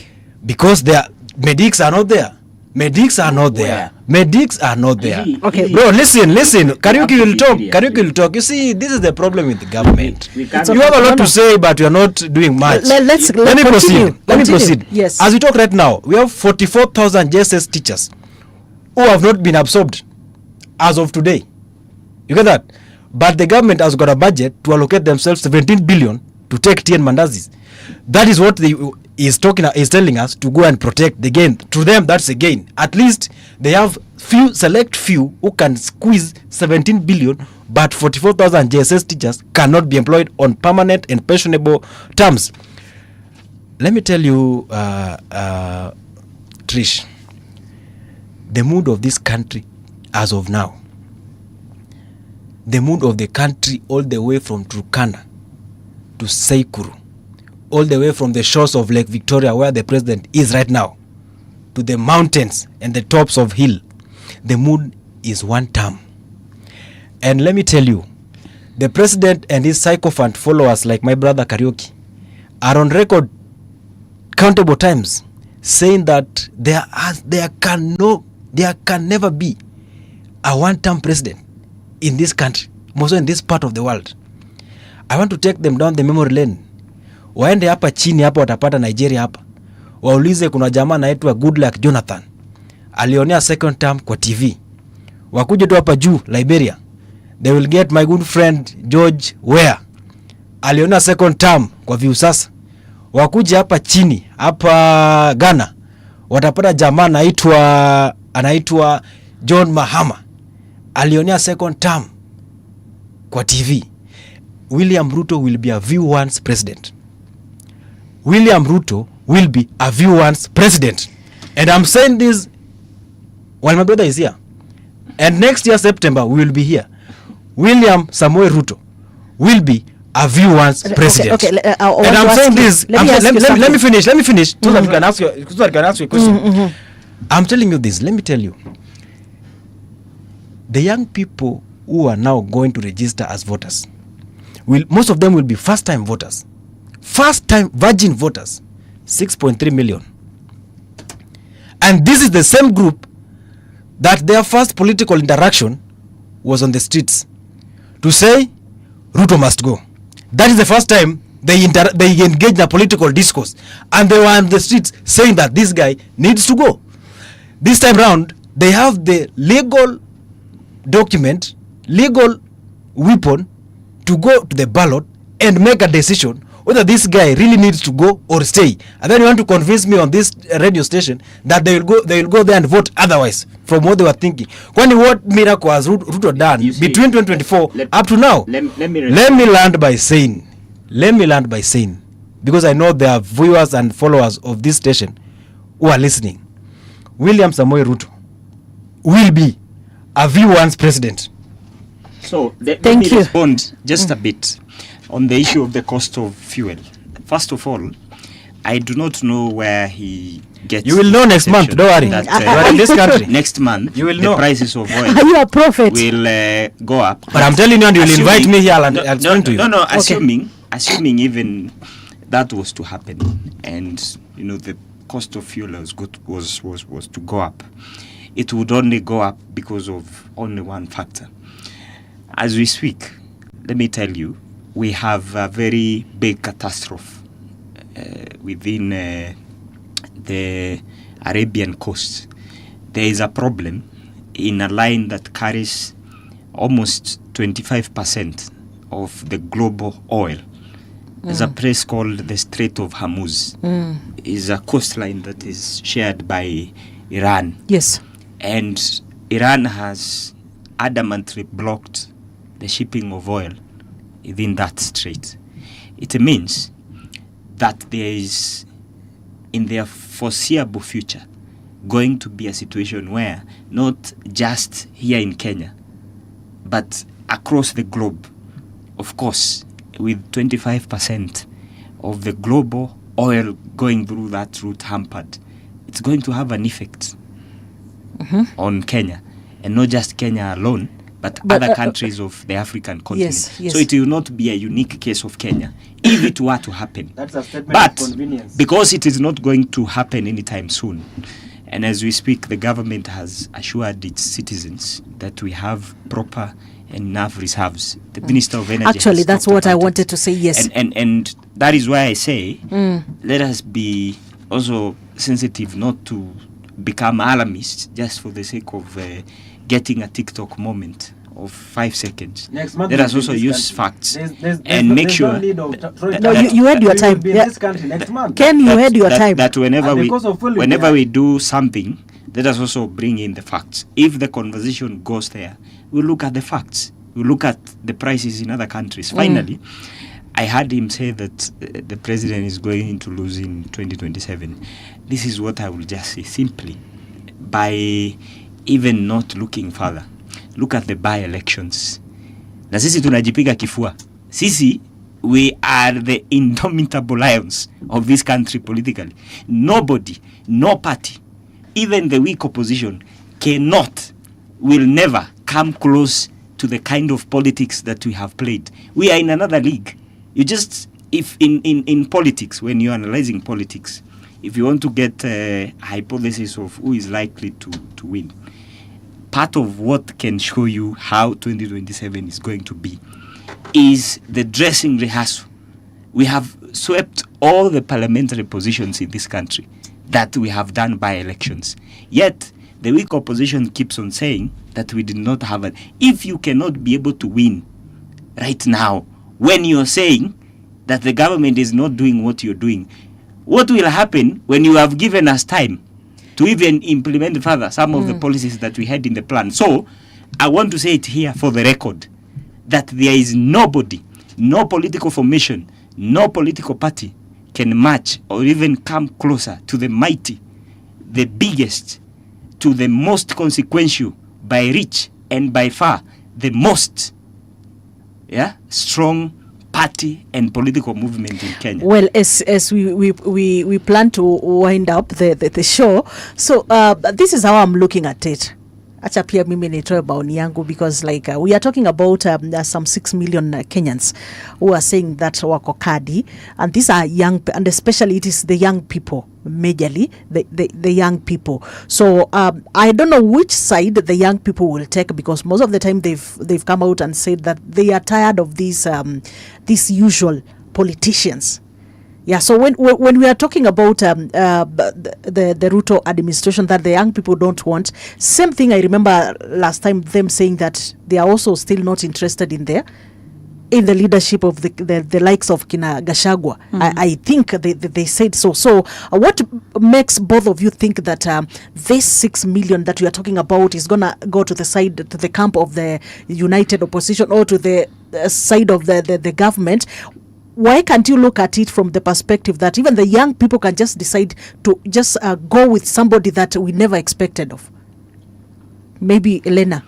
Thank you. You know, in as much as my brother Ken Babu is saying that President Ruto is going to win, one of the things that I've realized is that he has not said that opposition is going to to win. He has said that Ruto is going to lose, but he has not clearly come out and said that the opposition is going to win. So the position of the young people of today is that William Ruto will not be a president. So, but just in line with what you are saying, if you walk outside there, the mood of the youth, if you think this is a joke, my brother will take you with me on March 24th to Kibera, where we are going to take Niko Nakadi, so that you can do your hypothesis there. There is no Your move. president do not have any moral ground to secure any second term. By the way, Now listen. Let's allow one person to speak. Okay. It's important. No. We can't continue like that. By the way, We can't continue like that. No. Let's have Lena talk first. It's hard until only politicians. My God. Wow. Anyway, you see, the young people have not aligned themselves properly with a particular side of politicians. They have not demonstrated loyalty to President Ruto, but they've also not demonstrated loyalty to Mr. Gachagua and his team. Yes. And that's one of the things that right now I'm trying to study, because we will not say that the 6.3 million young people are going to register as voters, but let us put at probably 4 million if we have tried at the utmost best. Yes. One of the things that I'm trying to understand, because as I've told you before, is that the young people are very unpredictable. You cannot predict their next steps. So I'm asking myself, this 4 million youth basket, yes, where is it likely to be able to put their votes? We have seen a new movement of young political leaders that has come up, which is calling itself Linda Wananchi. And most of the young people are really swayed with this Linda Wananchi. But now the problem is that they love them for now because they don't either align to the the united opposition, and they do not align to the government. But you see, also this Linda Wananchi is not a political party in itself. It's just a movement. At the end of the day, they will have to now shelter themselves in particular political parties. So it will either be broad-based or it will either be in united opposition, and that is now that's where we're going to see the division. But for me, from where I look at it, because even if these young people, if we are to say that they have rejected the former president, they've also not accepted the opposition. So I'm looking at it in terms of probably there is a third horse that is going to be propelled by these young people, and these young people are going to vote for that force, or the new horse that will come in check. Yes. Probably we are talking. Are we looking at Sifuna? Looking at Sifuna. Okay, so again, if you're saying that the young people are not predictable, yes, there are people who cannot you cannot bet on them 100%. Does it really mean that how do I put it? If today they say that they want to have a young person leading the camp, does it mean that even that young person mwisho wanaweza mruka? And that's another thing, because also these young people, I always say that one of the things that made the young people not to be able to push the movement until the end, the Gen Z movement until the end, was lack of organization. So the young people always lack organization, and because of the kind of betrayals that have happened in the past, they also have a public trust deficit towards any individual that rises up and says that I'm going to. And we have seen that before with people like Morara Kibaso. There was a time that the youth were really allied to him. Yes. But reached a point whereby probably they saw there was a little bit of inconsistency in Morara Kibaso, and they backed out. Now Morara Kibaso was left without a shield, and also he may give up. So because of that kind of unpredictability and also lack of organizational structure, it is very hard for these also young people to unite together and say that you're going to vote for our own. Because the moment that a name arises, let's say if Ken Babu today was to come and be in the movement of the young people, immediately there will be rumors that, he was seen with president at night in State House, or probably he was seen with Rigathi Gachagua sijui in which hotel, and immediately the young people, and you see, we feed on an information that is not verified. Yes. That has just come from social media. So probably someone has sent a tweet or is propelling a tweet to be able to malign Ken Babu's name. There's also photoshopping and all those kind of things. The young people, because we feed on information that is unverified, we just take it in and we don't care, and immediately we begin to attack one of our own. So because of that, I think it is very hard for also these young people to be able to support one of their own. But either way, as young people, as Gen Zs, we're not looking for a leader, a young leader to become president. Our agenda is not to bring in young leaders. Of course, we want to do that, but our main agenda is not to also bring in young people to become. We want people that have integrity. We want people that can allow themselves to be held accountable. We want issue-based politics. We want things to be dealt with in accordance with the way that they should be dealt with in the Constitution. That is an individual that we're looking for, not necessarily a young person. Okay. As we wind up, the other day we saw the ODM. I know all of you are not from ODM actually.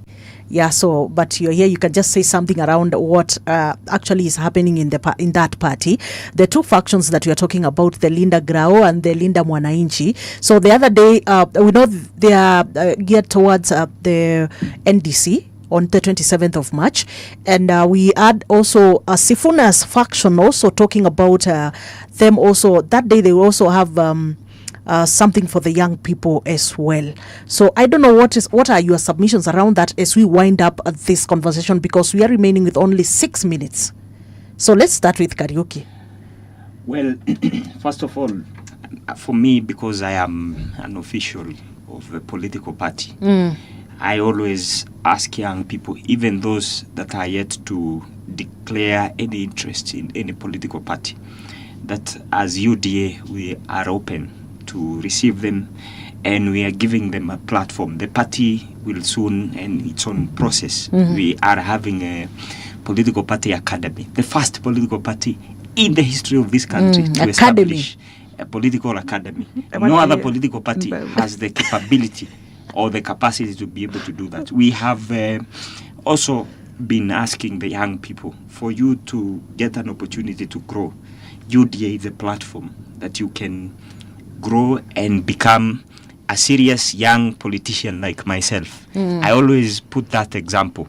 But number two, there is no political constituency called Gen Z. Let us first of all be clear about that. That's a generation. It's a generation, and then the conversation that we always see online is an echo chamber of young people who will go online and write something. But in reality, if you, for instance, if that person is writing something somewhere in the northeastern, if you go and ask them who they support for a particular position, they will not tell you they support the people you say at yao and your viongozi wa Gen Z. They will tell you they support their local governor, they support another one in Kisumu, will tell you they support their senator, they support another one who is aligned to a certain political party. And it's part of the major political parties in the country. So what does that tell you? Are you saying they don't know what they want? My point here is that the young people in this country, we make a lot of noise on social media and say a lot of things, identify ourselves with certain hashtags. But at the end of the day, when everything settles down, the Gen Zs, each one of them will retreat to where their interests are served, and they will go back home. And that is why anyone who will rely on, I don't know, the Gen Z something vote or whatever, you can even look at a very pragmatic, a very pragmatic example. Even in elections in Kenya, politicians who have not invested their strategy to try and monitor elections through a continuous engagement ends up being disappointed. Thank you. That's why I'm saying, as a party, because we are the only party that has the infrastructure, the reach, and the ground to bring the young people of Kenya together under President William Ruto, we are going to make sure that in this voting exercise, we get over 7 million young people voting for our president and our party. Thank you, Karaoke. Dakika ni moja tukimaliza, please. Thank you, Trish, and thank you to appreciate the radio and of course my co-panelists. I just want to finish by a quote from Frantz Fanon, which he clearly stated that each generation must discover its mission and to fulfill it or betray it. And this generation, my generation, has a mission, and our mission is to ensure that we put up a government that listens to the people, a government that understands that the people come first. And that government, we are very clear in our mind, that cannot be delivered by Mr. William Ruto. And our mission is to make him a one-term president, and in equal opacity, we shall not betray that mission. Thank you. You said you are Senator Nairobi. Yes, I will be. I 2027. will be offering myself for the senatorial position in Nairobi County in 2027. Thank you. And by 2027 September, Nairobi is for Jalango. I will be the Nairobi senator. You see, Jalango, just No, please. Jalango. You see, Jalango is an affordable MP to William Ruto. He's a sitting member. Jalango is a first-term MP. William is a Can first-time you try president. MC? Wote wawili tunaweka basket moja, one term. Thank you. Thank you for your submission. Lena. Thank you so much. I think one of the things, because it's really been heated in here, but I think I would want to implore the young people, when even as you look to check your voters card and register in 2027, don't look at voting in terms of the political lens. Look at it objectively. While this government may have failed in one or two things, there are also some of the things that it has been able to do, and probably we've not been fair enough to recount those things here. But I hope in the next show that we will. And also, even as the opposition wants to remove President Ruto, we don't allow you to ride on Ruto must go or, one term and all those kind of things. You must table your agenda, and as young people are the ones that are going to decide. Thank you. So thank you. Thank you for coming. Thank you, Kariuki, for taking your time to come and be in this show. Thank you, Lena, also for taking your time to come and I invite him. We'll give him a chance in UDA. Okay, So thank you. I invite Thank him you. to Thank you, join Ken, us. also for coming for the show. So thank you to the viewers for choosing the Generation Report show, and also Radio Generation, the home of hard truths and bold insights. Remember, our shows still continue. Like for now, we will continue with music, and then on Monday, of course, we shall have the breakfast, and later on the other shows. So please stay tuned here on Radio